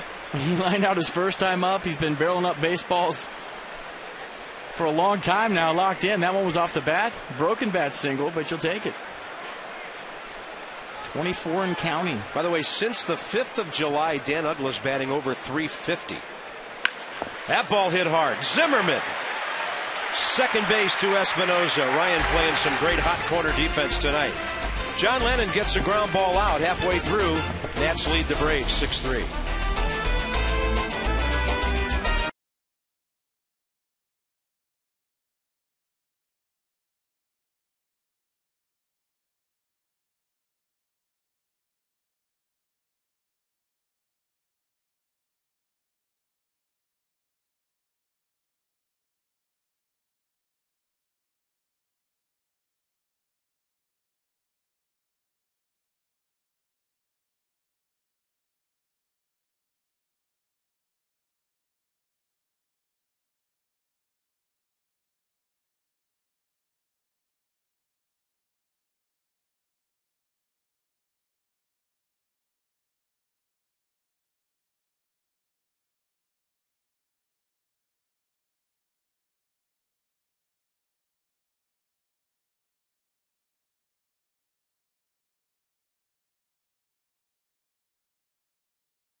are hitting the ball. They put 6 runs on the board. They have 8 hits. And now lead 6-3 going into the bottom of the 5th inning with Gomes, Desmond, and Ramos coming up. And take a look at John Lannon tonight. I talked about it earlier in the broadcast. When his fingers are on top of the baseball, he gets that downhill toward home plate. You see his shoulder staying close to the last second downhill. Look where his fingers are. They're on top of the baseball at release point. A lot of times they get on the side of the baseball, and that's where his sinker stays flat. But tonight, out in front, good release point, fingers on top of the ball, not on the side of the baseball. And that's why he's down in the strike zone. His fastball is crisp, and his curveball is working good. And he only threw 11 pitches in the 5th inning for a total of 83. The Chrysler, Jeep, Dodge, and Ram Summer Clearance Event offers that won't last long. Hurry into your local dealership. They bring us the Dodge Ram Exmo. And sometimes your fingers get on side of the baseball because you fly open with your front side. If you could just take that shoulder and bury it toward home plate, a lot like hitting. Keep that thing close to the last second. You stay on top of the baseball. You stand tall on your backside. And it creates that downhill angle toward home plate and get the ball down the zone with something on it. Here's Johnny Gomes. He gets jammed and fouls it away. Johnny Gomes, remember that at bat he had? Taking some close pitches on 2-1 and 3-1. Worth had been retired to start the 4th inning. Gomes got on base, and then came the base hits as Tom Gorzolani works in the bullpen.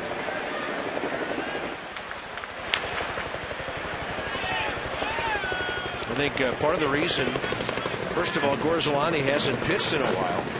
And secondly, you follow up Lannon with him, you can keep Jason Hayward and Eric Hinsky at bay for a while off of that Atlanta bench.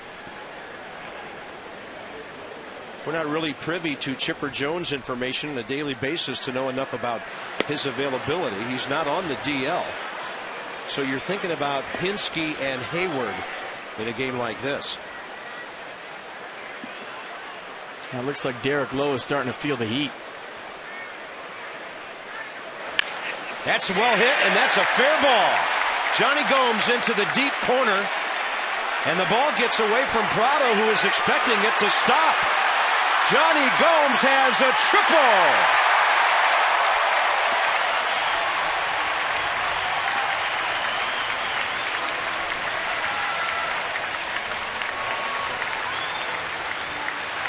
Man, busting it out of the box, thinking triple all the way. A good swing of the bat from Gomes, just dropping his hands on an inside two-seamer. Very short, compact swing, gets down the corner. And this is where all the fun starts. Look at the fan reaching over there. Fans on the ball. Yeah, that could have cost the Nats a base. And never reach over the stands if you're here at the ballpark on a fair ball. If that guy touched it, Johnny Gomes is on second base.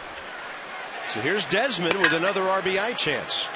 He's had 2 in this series without getting a hit.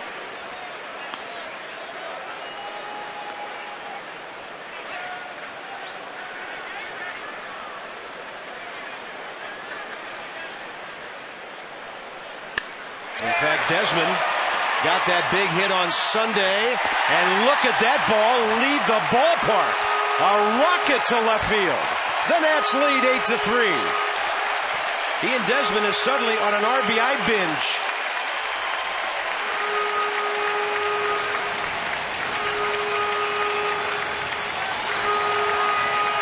And those last 2 swings were a product of last inning. Derek Lowe is still sucking gas out there after a long 4th inning. Gets right back on the mound for the 5th. A little damage, a triple and a home run. And that'll do it for Lowe. What a great swing by Ian Desmond. That was Nats will touch him up for 8 runs, 7 of them earned on 2 homers, and both of them low laser line drives. Knocked down 2-iron. Tonight's call to the bullpen, packaged by the UPS store. We love logistics. We also love the fact that it's an Atlanta call to the bullpen after Desmond's blast.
sinks. A little bit tired right now because of the fourth, and look where this ball is. It's in, but when he is on fire and feeling it, the sinker goes down here under the bat.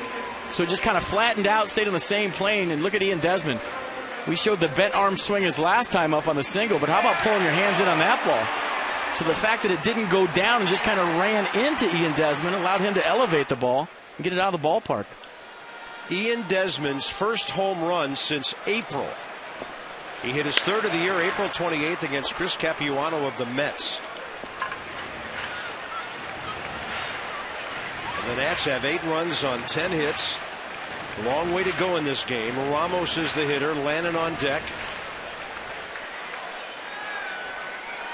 Wilson Ramos will walk in an opposite field base hit. He faces Christian Martinez here. Braves right-hander on the mound for the 23rd time this year. 46 innings, 33 strikeouts, and the league only hitting 193 off him. Yeah, fastball slider change from Martinez. By the way, a footnote on Ian Desmond. RBIs in 3 consecutive games and 5 during those 3 contests.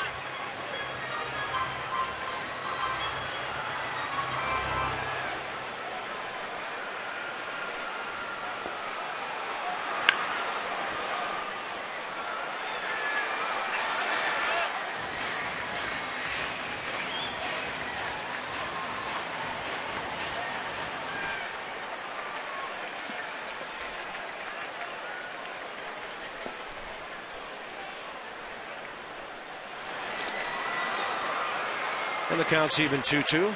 A definition of keeping the line moving. All 9 members of the lineup tonight have reached base. So the line has been moving. 6 of them have scored runs.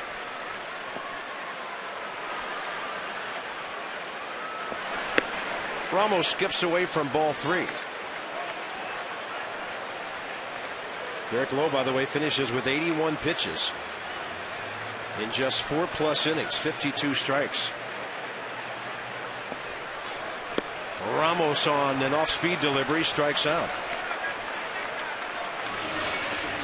Until 9 o'clock tonight, you can call 202-640-7990 and check it out. We've got a Shake Shack pack for you.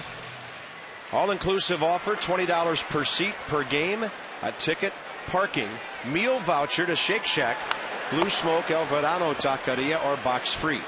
Place a deposit now. Get the rest of this season free.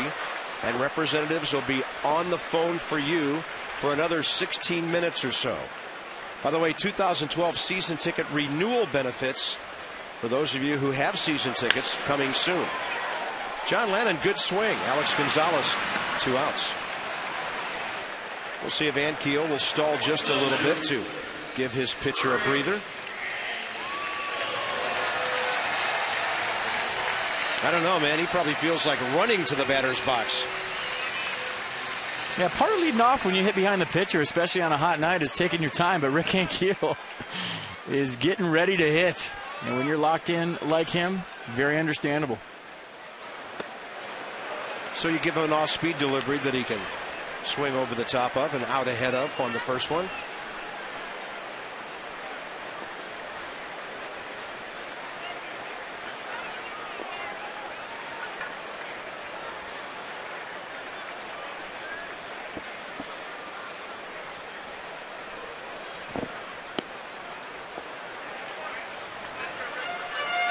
Bases empty, 2 outs after a very loud start to this inning.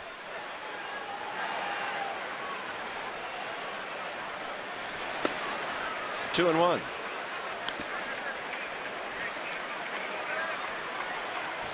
They're dancing in the aisles out of the Grand Slam concession stand.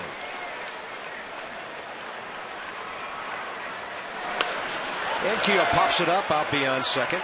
Alex Gonzalez. Another great inning, though, for the Nats. Johnny Gomes, the triple. Desmond, the 2-run shot, 8-3.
But he brings in August with a bang with a 2-run shot. And the Nats now have a 5-run lead. 6th inning coming up. That is the amazing Lou Gehrig. 3 of the top 6 single season RBI totals. Look at these numbers. 184, 175, and 174. And by the way, ALS Awareness Night at the ballpark tonight. Unfortunately, Lou Gehrig's name associated with that disease in perpetuity. But what a warrior he was in the Ultimate Iron Man until Mr. Ripken came along. Top of the 6th inning. Brooks Conrad, David Ross, Jose Constanza.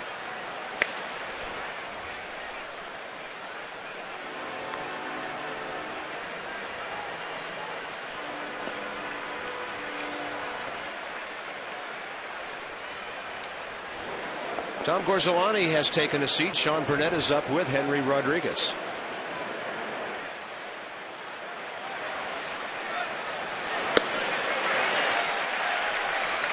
John Lennon pulling the string. Strikeout number 5.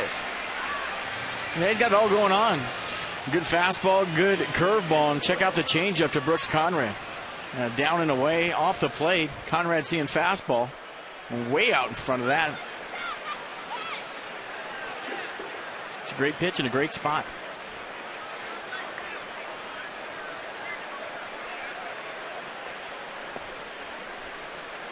David Ross 1 for 2 with the base hit.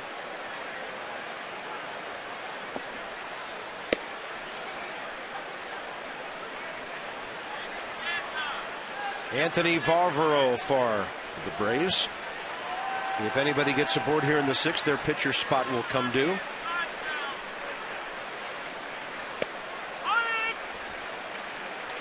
John Lennon trying to go 6 innings or more for the 11th time this year.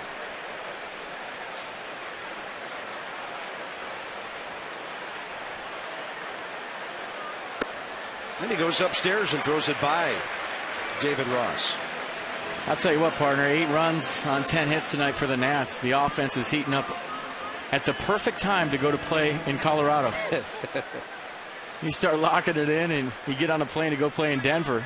No offense, Rockies have a great pitching staff. But when you're locked in, getting off the plane a mile high. Wow.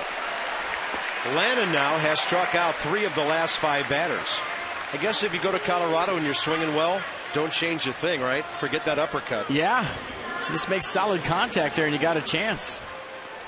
Braves box. They've had their share of base hits tonight, 7 of them, but 3 runs. RBIs in the 3rd from Bourne and Prado. And then Constanza, who the Nats are having problems with here. They don't have much of a book on him. And in this series, he's 4 for 5.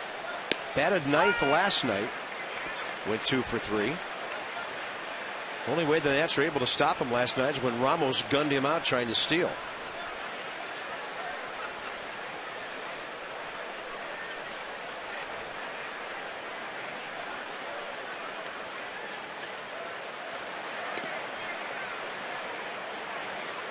Constanza, we told you last night, 9 years in the minors, and that includes his time at Gwinnett this year, when he hit .312 at AAA, 86 games. Dragging a bunt with 2 outs. 1 and 2, and that's a play I know you're not real wild about. Well, in the 8 hole, it's okay because you're trying to turn the lineup over. You're trying to get on base any way you can when you're batting 8th. And generally speaking, a 2-out bunt, unless you're going to steal second base in the first couple of pitches, not the best play in the world. But Constanza's an on-base guy, and it looks like Julio Lugo is going to pinch hit, so trying to get on base for him. And not doing so. John Lennon strikes out the side on a warm night. He seems to be getting stronger. 6 really good innings for John.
game tomorrow. Then it's on to Colorado as we check the upcoming schedule. First order of business tomorrow, Chin-Ming Wong and Brandon Beachy. I'll make a note of some unusual starting times. Rockies, 8:30 Thursday and Friday, 8 o'clock Saturday, all Eastern times, and then 3 o'clock on Sunday. That series will be coming to you on Masson 2 HD. Bottom of the 6th. Christian Martinez still in there for Atlanta. Danny Espinosa's had a good night. We hope it's a breakout night for him. Made a first out tonight. He was 4 for 52, and now he's hit the ball really well twice. Opposite field double, base hit to right. He got robbed of a hit his first time up. He could have 3 hits. True. A little heavier bat is working.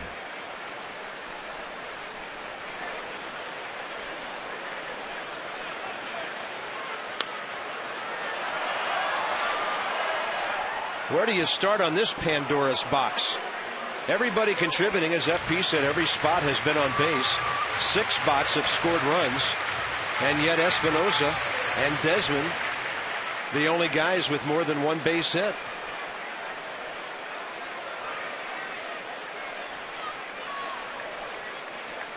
So Danny 2 for 3, and he leads off here. Bouncer, Ugla will have to hurry. Almost pulled Freeman off the bag. Next up will be Ryan Zimmerman.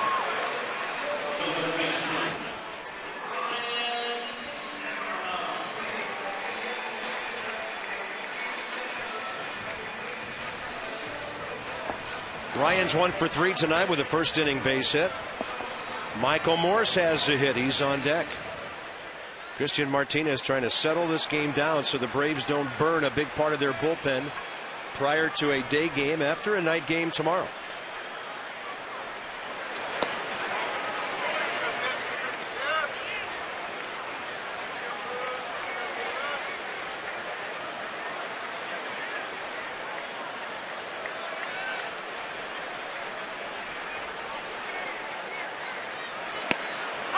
Nasty fastball right on the inside corner.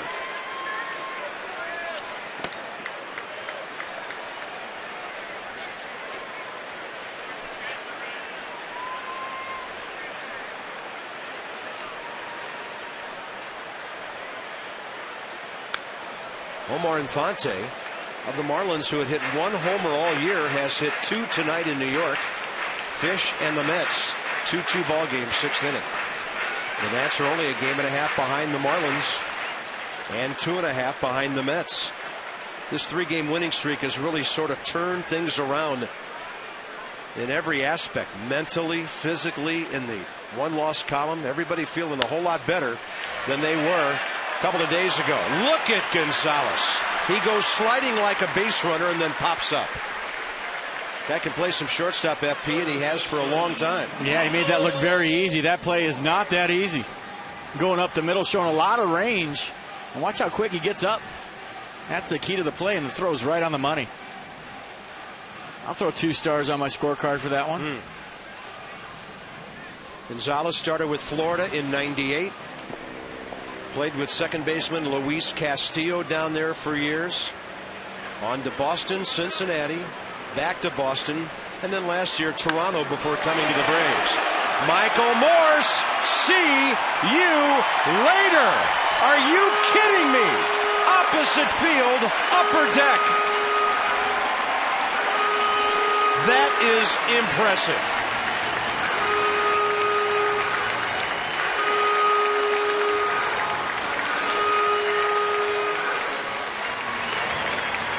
I mean, it doesn't matter where the pitch is, if it's in, if it's away, if it's up, if it's down. He is getting the barrel to the baseball as consistently as I've ever seen a hitter. And making it look easy. Are you kidding me? This game is not that easy. Who does that? Upper deck, opposite field. Captain America. I mean, it's 15 feet over the scoreboard to get it into the lower deck.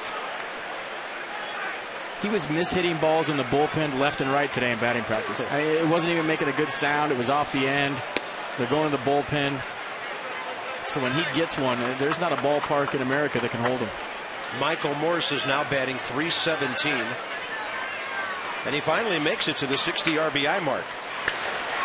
Worth takes a mighty hack and fouls one. Let's check out the home run one more time. Up. Fastball up out over the plate.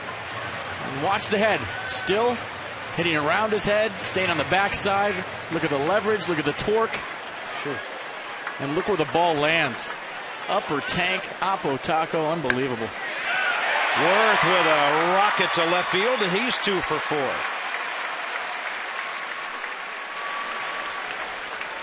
The 12th hit of the night for the Nats.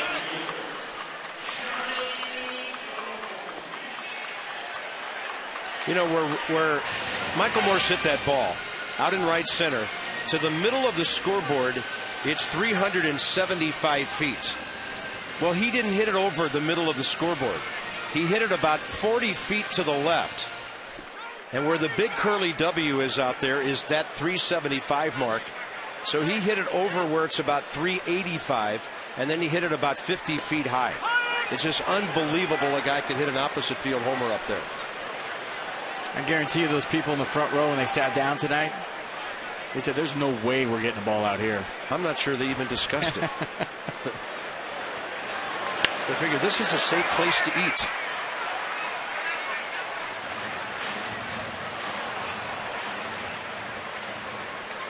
Nationals 9 runs on 12 hits, and at least the Atlanta fans had the class not to throw the baseball back.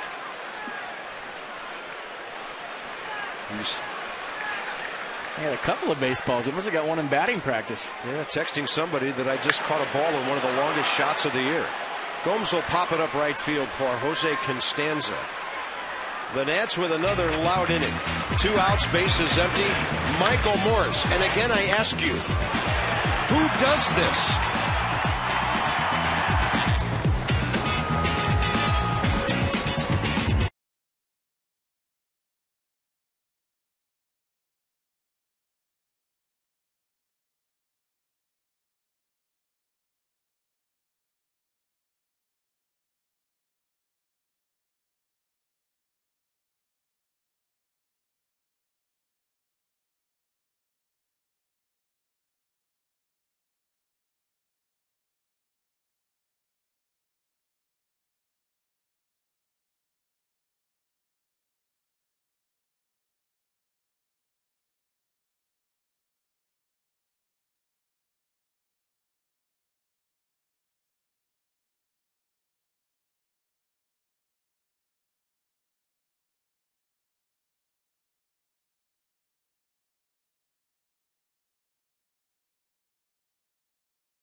Pitching, playing enough defense, and John Lennon has a season-high 7 Ks to go along with this power display we're watching.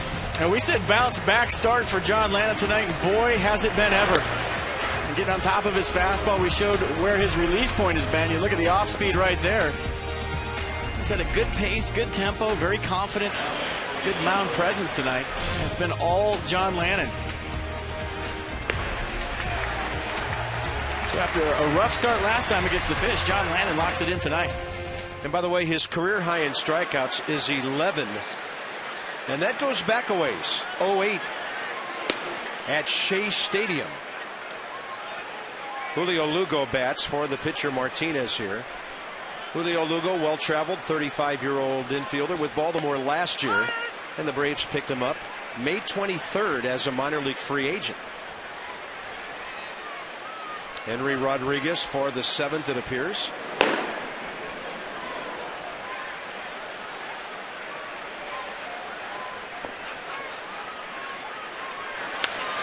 And that ball flared down the left field line. On the move, Johnny Gomes, and it's unreachable for Gomes and Desmond. Talked about Lou Gehrig earlier tonight on our AT&T Trivia Fact. The great RBI seasons, two-time MVP, 1934 Triple Crown. Departed the baseball world and this world far too soon. And he taught every baseball player in the world, don't take a day off. It's not a bad legacy. The old work ethic. Wally Pipp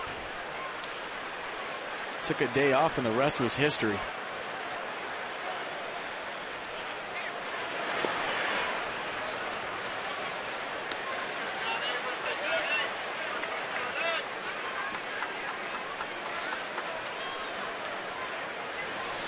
Michael Bourne.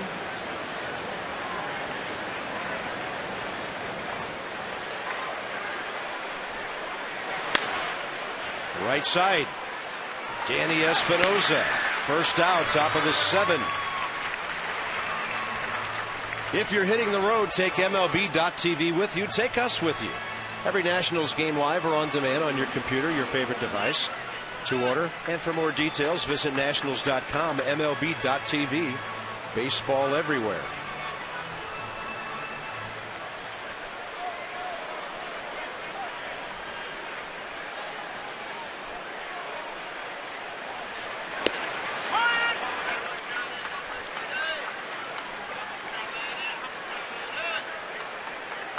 By the way, I bet you people wouldn't know that Wally Pipp drove in almost 1,000 runs during his major league career. How many did he drive in after Lou Gehrig played? They weren't for the Yankees. He went on to play for the Reds 3 years before retiring. And here's some trivia. Later hired by Sports Illustrated as one of its first writers. Wow. So he was a media guy too, and he lived until the age of 71. Wally Pipp. I mean, everybody always makes fun of him a little bit, but he did some really great things in his career. John Lannon facing the top of the order here for Michael Bourne, and then Martin Prado. Oh, what a great breaking ball. John Lannon, 8 Ks. Because of his pitch count, this might be his last inning. He's at 104. And just a tight little slider there in the outer half. That was a changeup. It actually broke away from Bourne. I saw the changeup grip right there, 85 miles an hour. So a left-on-left changeup from John Lannon. You don't see that too much from him. And by the way, it's an old wives' tale that Wally Pipp was removed didn't play that day because he had a headache. Miller Huggins was trying to shake up a slumping lineup. So he sat him down, a couple other guys, and here comes Lou Gehrig. So the headache story is an old wives' tale or an old baseball tale. Martin Prado, a career .352 hitter in August. The Nats have him 0 for 3 with an RBI grounder. In fact, he's 0 for 7 in this series.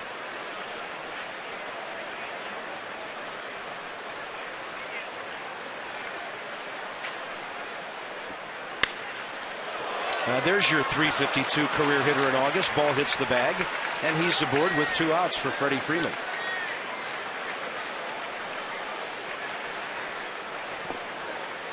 And John Lannon has handled Freddie Freeman tonight. Got him a comebacker his first time up and a couple of strikeouts as we see the base hit by Prado up the middle. Hits the base, little ricochet piece. And John Lannon, I think the important stat tonight, he's only walked 1 guy, and it was Derek Lowe. So he was all in the strike zone, all about strike 1.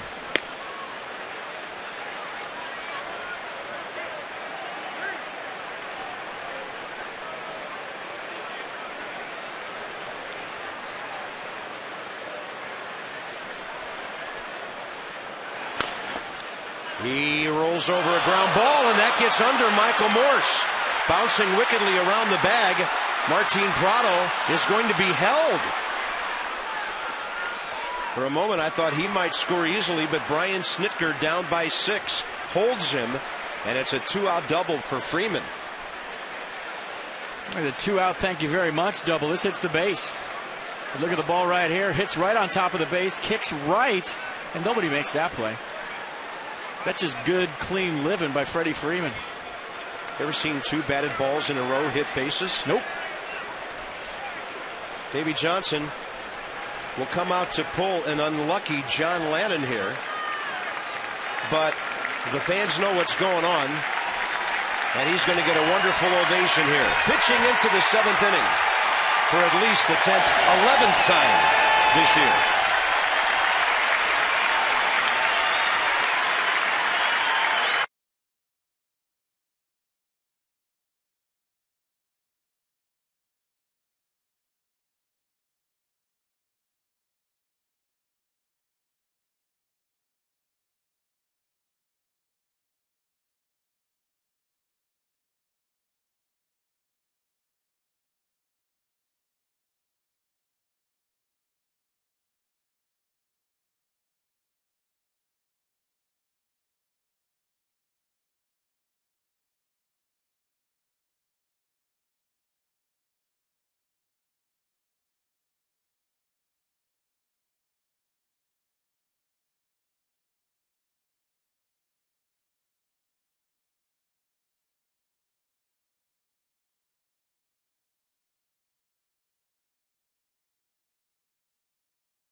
For the 5th time this year.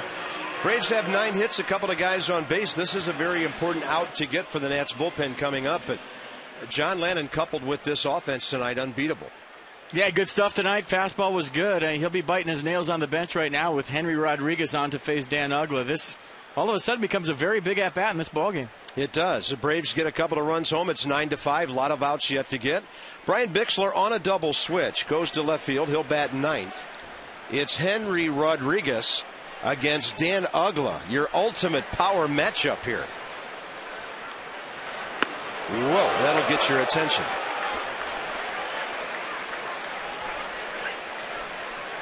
Not often Henry's called upon to get 1 out at the end of an inning. He almost always starts an inning.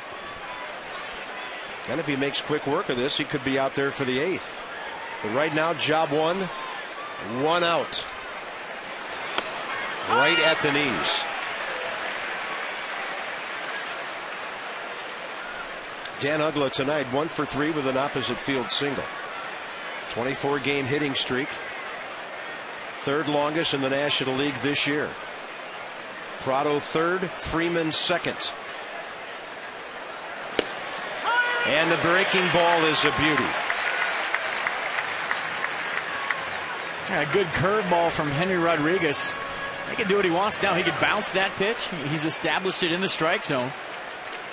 So if Dan Uggla sees that same rotation, he has to commit.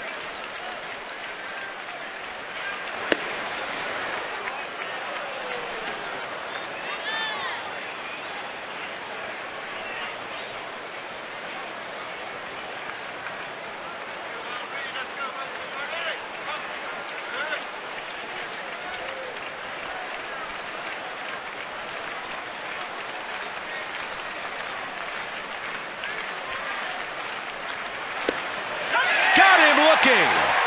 99 on the black. Rodriguez pleasing 24,326. Time to stretch in D.C.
Sanford.com. And we'd like to thank the members of our crew who helped us out with this video. What's the speed limit on that bridge? The Memorial Bridge has never seen a motocross like this. I think it says 30 right there. Look at those buses. They're going too fast. Somebody's got to pull somebody over. That's ridiculous. I'm getting dizzy. Let's go to the long ball. I guess we could laugh. We're having fun up here tonight, watching balls fly all over this campsite. Rick Ankiel with one to the deepest part of the ballpark. He's locked in. Ian Desmond with the bent arm swing, getting the barrel of the baseball and a two-seam fastball from Derek Lowe. And our forward drive of the game, and this ball was absolutely murdered. You cannot hit a ball any better than that. Look where that lands. Opposite field home run, upper tank. Stay hot, Captain America. That's our forward drive of the game.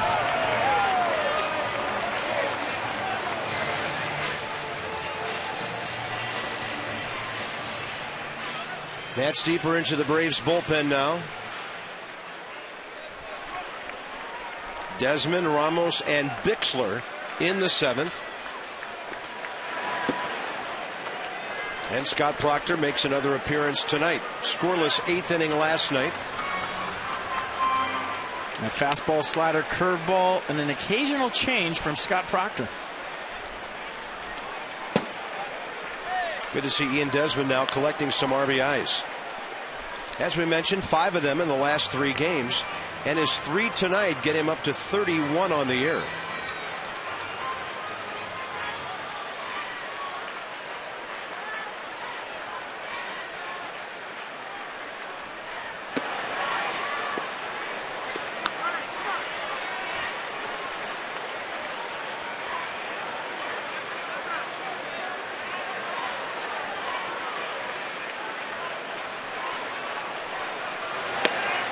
That's a perfect pitch on the corner. 3-1 to Ian. Hitting .230, adding 5 points onto his average tonight.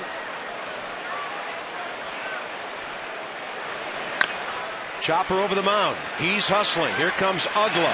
Quick exchange, and Freeman stays with it. Dan Ugla's getting Freddie Freeman a workout at first base this year. Yeah, not very accurate with the throws, but an out's an out.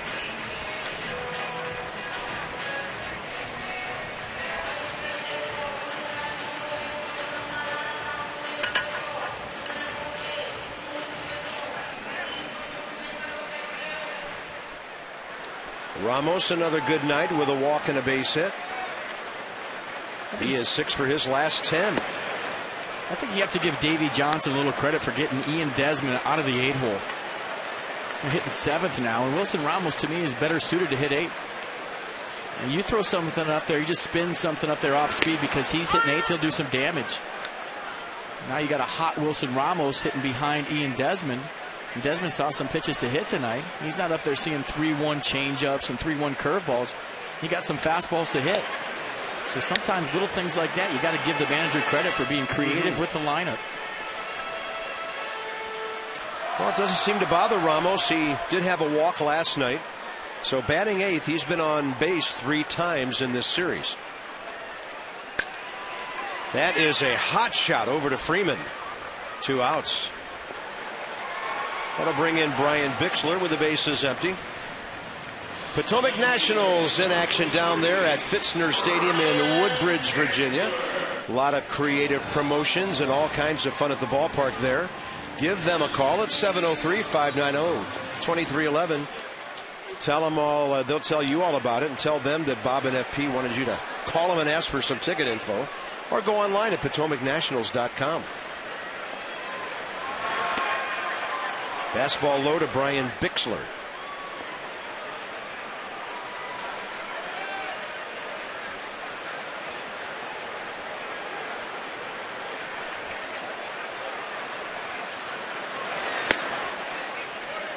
Good take, 2-0. Bixler, 9 hits and 51 at bats. Appearing in his 49th ball game, often comes in and plays some defense and doesn't get an AB. Rick Ankiel will bet again tonight. Maybe here, maybe in the 8th.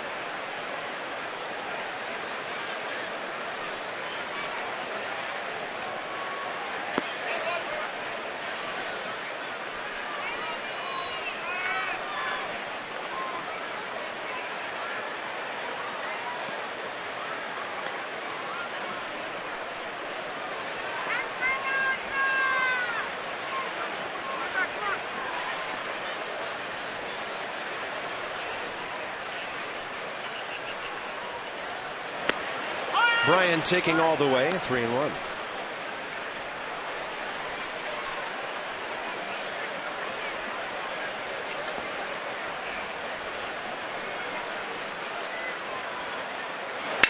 That ball hit hard to left, hooking toward the corner and unreachable for Martin Prado. Bixler can fly. He's heading for third. And the Nats have another triple tonight. The hits just keep on coming. That's Brian Bixler's second extra base hit as a member of the Nats. He had a double earlier. That might have been a broken bat triple, too. Sounded like it. Off the end of the bat. Just off the end, but well placed. A good effort by Prado going hard down in the corner. You got to tip your cap to a guy down by that many runs going after a ball like that with the wall coming. So good hustle by Prado and a well-placed triple by Brian Bixler. Here's Rick Ankiel, 1 for 4 with a grand slam. Did he stop? No. The ball was foul tipped, according to that sign from Paul Schreiber. Not that Martin Prado needed to show me anything, but the way he went after that ball down by 6 runs in the bottom of the 7th, tells you everything you need to know about Martin Prado. That's impressive. He doesn't care if it's a tie game, down by 6, up by 6. He's playing it the same way for 9 innings every night. Ankiel hacking on 0-2.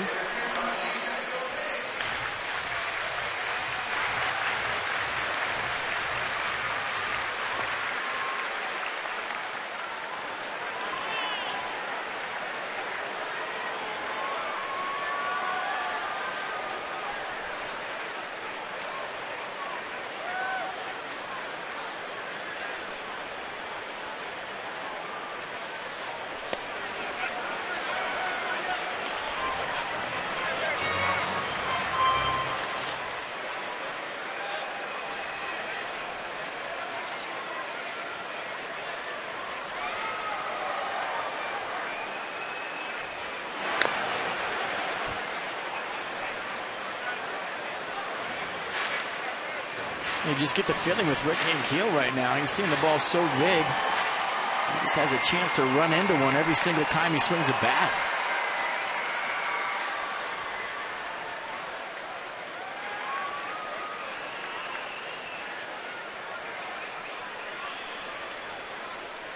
One-two delivery. Can't reach it. Nets are gone in the 7th. They've stranded 7, but tonight they have scored 9. Beautiful evening over on Potomac Street.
Been trying to win the series tonight and then maybe sweep it tomorrow. Some work to be done. Brandon Beachy, good-looking young right-hander, won his last start against the Marlins. No runs in 7 innings. Chin-Ming Wong lost his first start against the Mets, trying to win his 56th career game, and we look for better things from the tall right-hander. 12:30 Nats Extra. Byron and Ray, FP and I join you at 1. Wong, first pitch, 105. Henry Rodriguez struck out Dan Uggla, so he'll start the 8th here. Facing Alex Gonzalez, Brooks Conrad, David Ross for the Braves.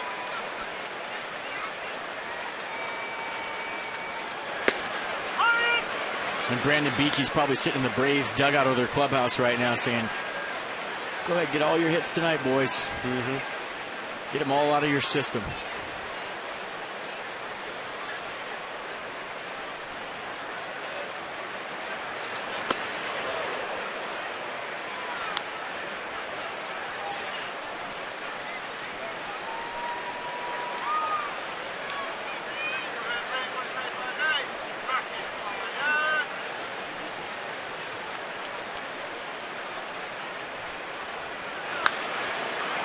And Rodriguez continues to deliver strikes. 99 on that one. You saw the pitch that Henry Rodriguez made to Dan Uggla to end the 7th inning. I mean, that's why Davey Johnson, the Nationals, are so high on him. They keep running him out there. I mean, there's times when he can't throw strikes. It's very frustrating to watch. But then there's times when he throws 99 on the black to one of the hottest hitters in baseball, or 98 on the black, like that pitch. Well, for him, it's all about strike one and strike two. He can do so many things, FP, to a hitter when he's ahead. Yeah, look at the location of this. 98 miles an hour. I mean, that's paint. As a hitter, there's nothing you can do with that. That's not fair. You can't even reach out and foul that off. When it's that velocity to a corner, you have no shot. Brooks Conrad, 1 for 3.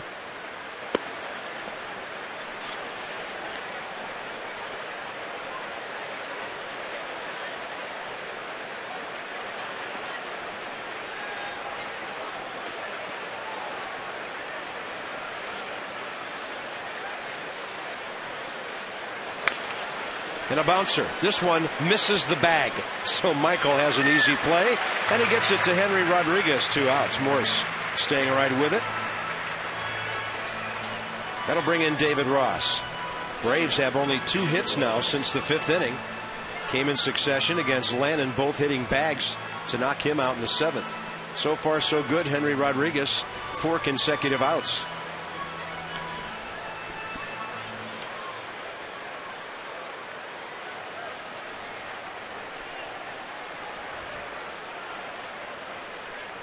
Ross in this series 2 for 7 with a home run last night.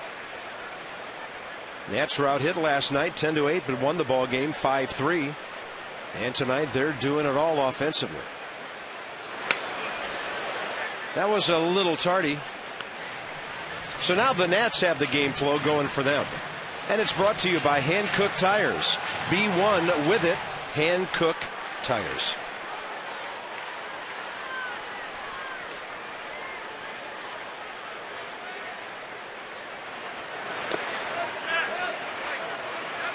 No swing, says Vic Carapazza down at first.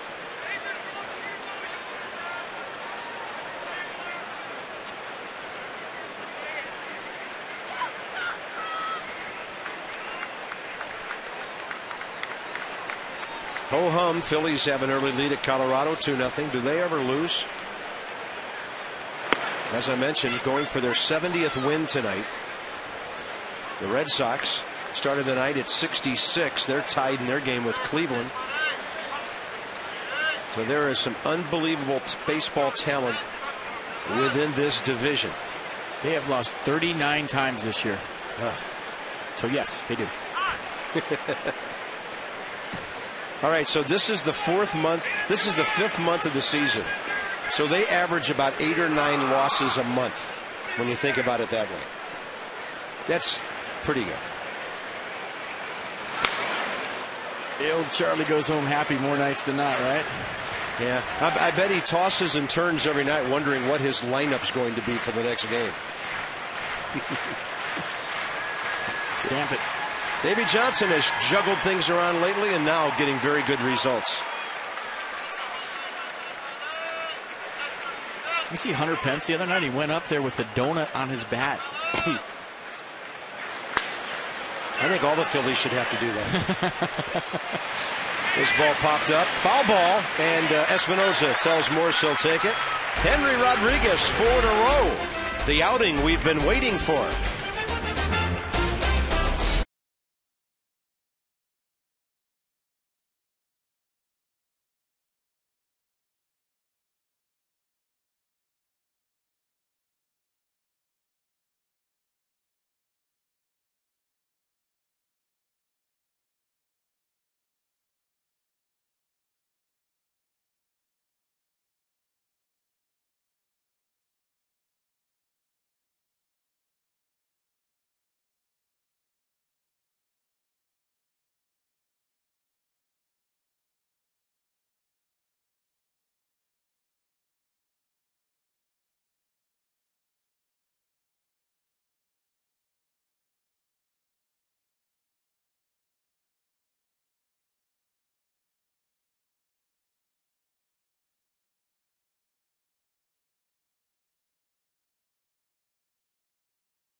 To 3, bottom of the 8th coming up.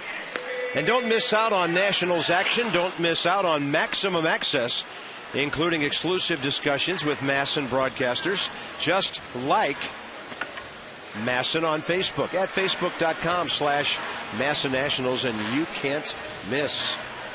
You go to Facebook, you go to MASN, there's a little thumb up, you click on the like.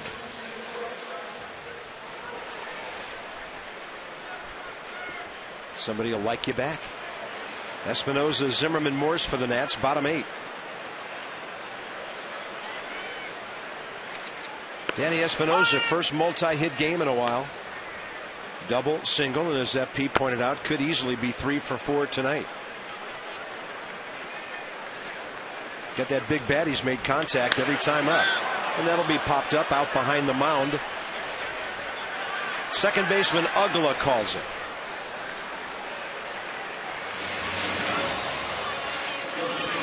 See if Ryan Zimmerman can grab a multi-hit night.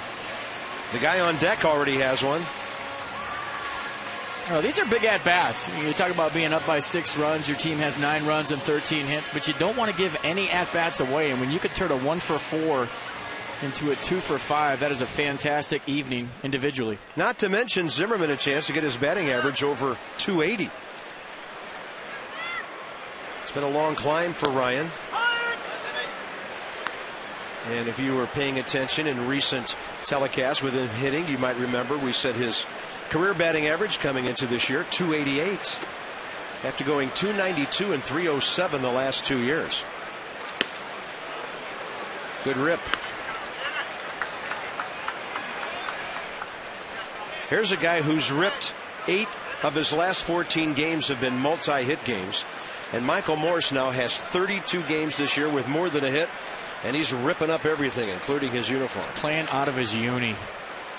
You know what? Those will be sewed tonight, and he'll be wearing them tomorrow.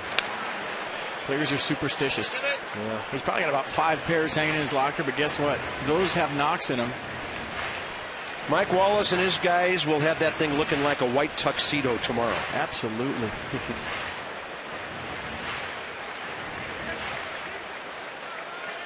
Dan Wallen, Javier Castro, all the great guys down there.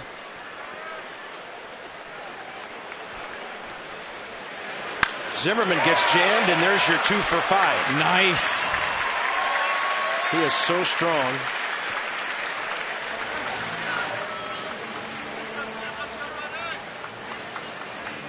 It's a pretty swing.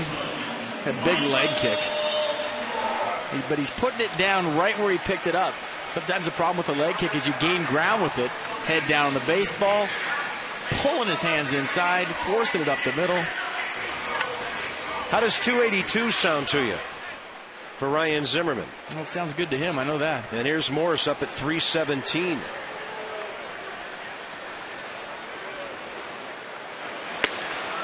That was a great shot of Michael Morse's face. Just letting some air out. Very relaxed right now. As anyone would be with 317, 18, and 60. But just look at the relaxation. Guys are struggling. Their face is tense. Tried to stay with that breaking ball, and he pulled it 0-2. Nobody warming in the Nats bullpen. Looks like Henry Rodriguez will be given the opportunity to get the final 7 outs. He get a save in this deal.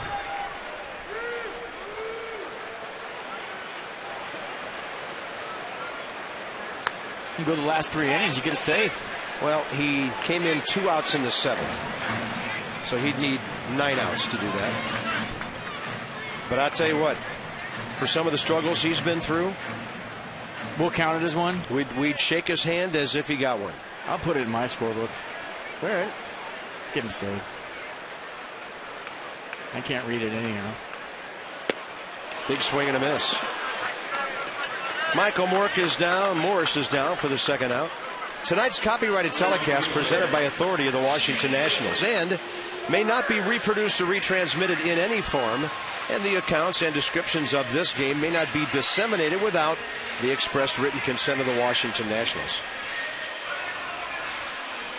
I give him an assist. All right. Outfielders get him, and sometimes that's when an infielder gets your throw and throws somebody out at the plate. A new category for arbitration. Pitchers assists.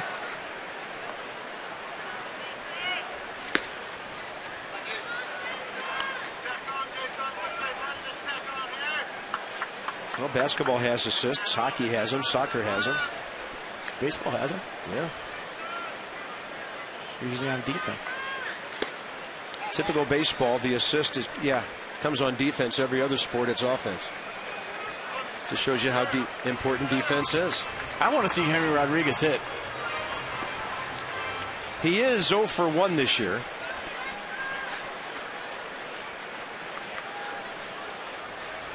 Be funny if somebody threw 99 against him so he could realize how strong he really is. Wonder if he's ever seen a 99-mile-an-hour fastball as a hitter. He'd probably say, wow, I'm that fast? Well, sometimes getting up there and looking at it will give you an idea of how hard it is to hit. So you don't give the hitters too much credit? Yeah. Like, wow, that 93 that Proctor's throwing is tough. And that's 2-2 now to Worth.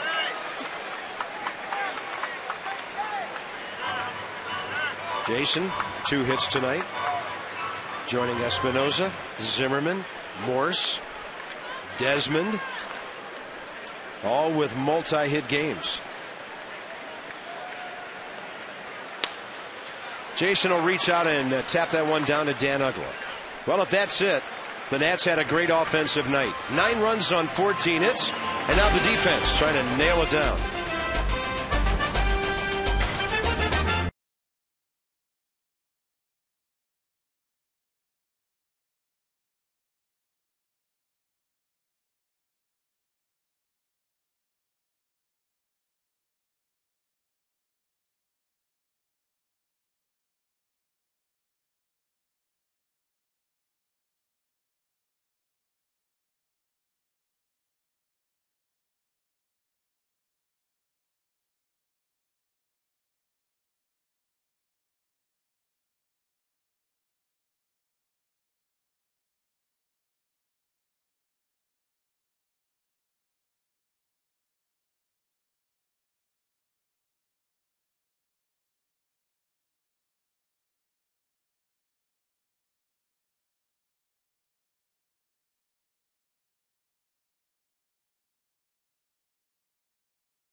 this one tonight. Lannon starting and Keels hitting.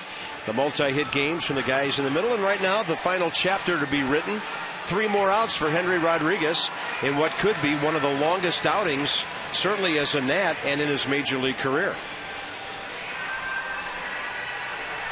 Well, it's very calm tonight. I think one of the battles for Henry all season long has been slowing the game down. He's very deliberate out there. He doesn't work fast, but there's times when you can just see that the game's starting to get away from him. He's doing a nice job of slowing it down tonight. He's got a good cushion, throwing a lot of strikes. Very relaxed, a lot like Michael Morse just looked at the plate.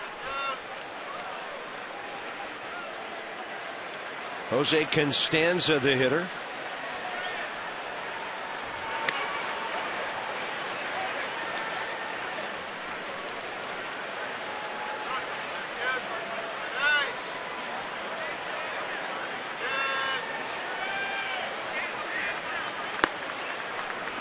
I'm looking back at this ball game right now, and obviously the Nats have 3 outs to get, 3 big outs to get.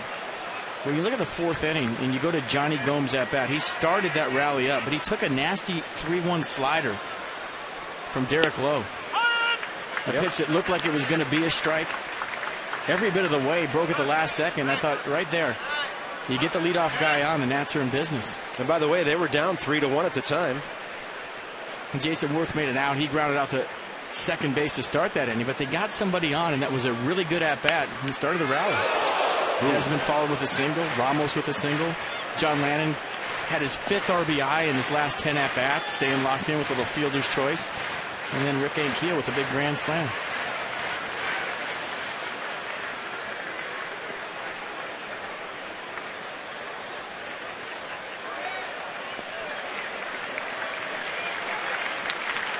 Two from Rodriguez. Ramos sets up away. Bang! 1 out. 3rd strikeout for Henry. Usually when Henry Rodriguez strikes guys out, it's on the curveball in the dirt, a high fastball. Tonight it's been paint. And it's been double 9s every time. 99 on the black to Constanza.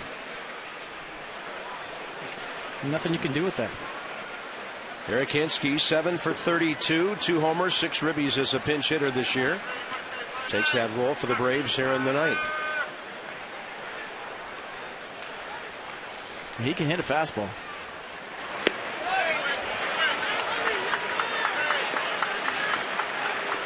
And he gets a first pitch changeup from Henry. 90.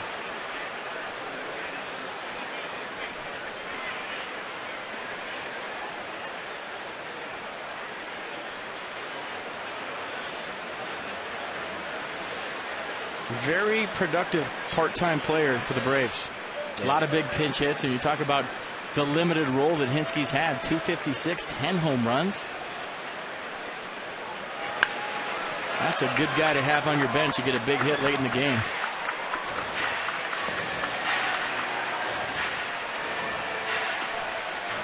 Byron Kerr, Ray Knight.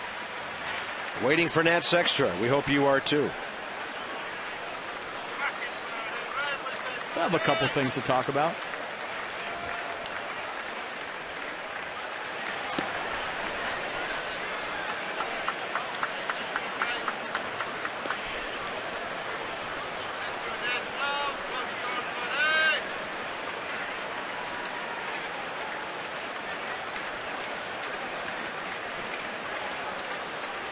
One and 2 to Hinske. 1 out in the 9th.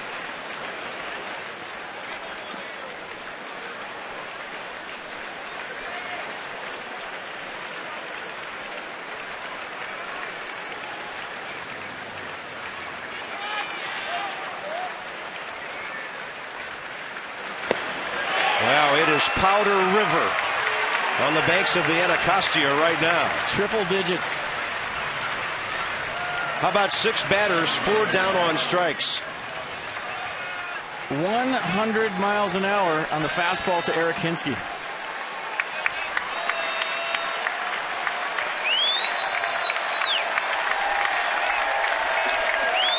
Nats fans on their feet, 24,326 paid tonight. They've gotten their money's worth. On a Tuesday night here in early August, the Nats about to win their 4th in a row. Here's an interesting number. They go on to win this game. Since 2005, when the Nats were born, Atlanta Braves, 60 wins. Washington Nationals, 60 wins in the all-time series. This club has been more than a headache for Atlanta for quite a while. John Lannon's been a headache for Atlanta for more than quite a while. Yeah, he'll be 8-4 against them. Very late, and the count's 1-2.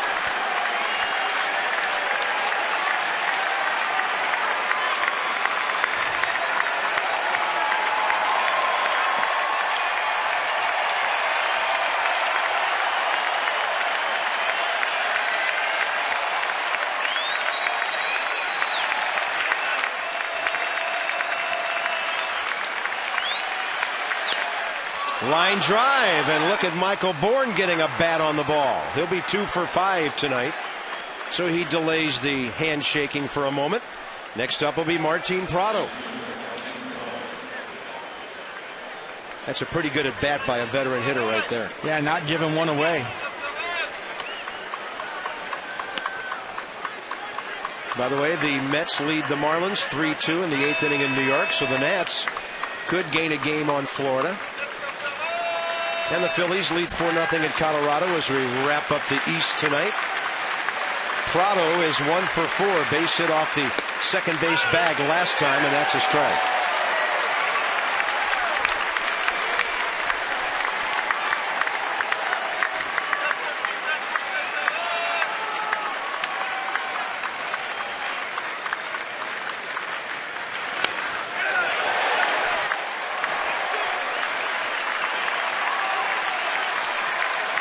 If you're home and you're not standing, you should be.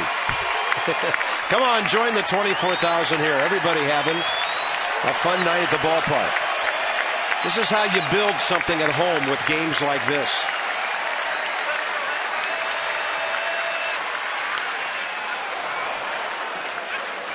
Got some veteran guys in there, tough to strike out right now.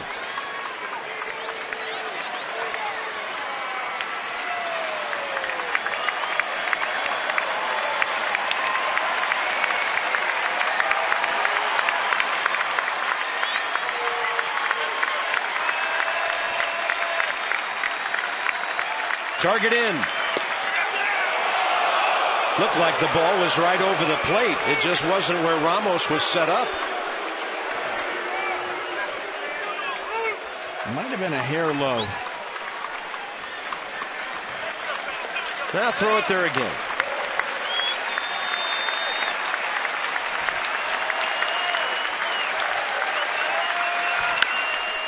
Zimmerman has it. He'll look the long way to first. Game over. Nats win it. 9-3, and they've won another series here at home. And they go to 10 games over in their own ballpark. That's huge. Nats at home are 32-22. It's a 4-4 homestand with 1 to go tomorrow.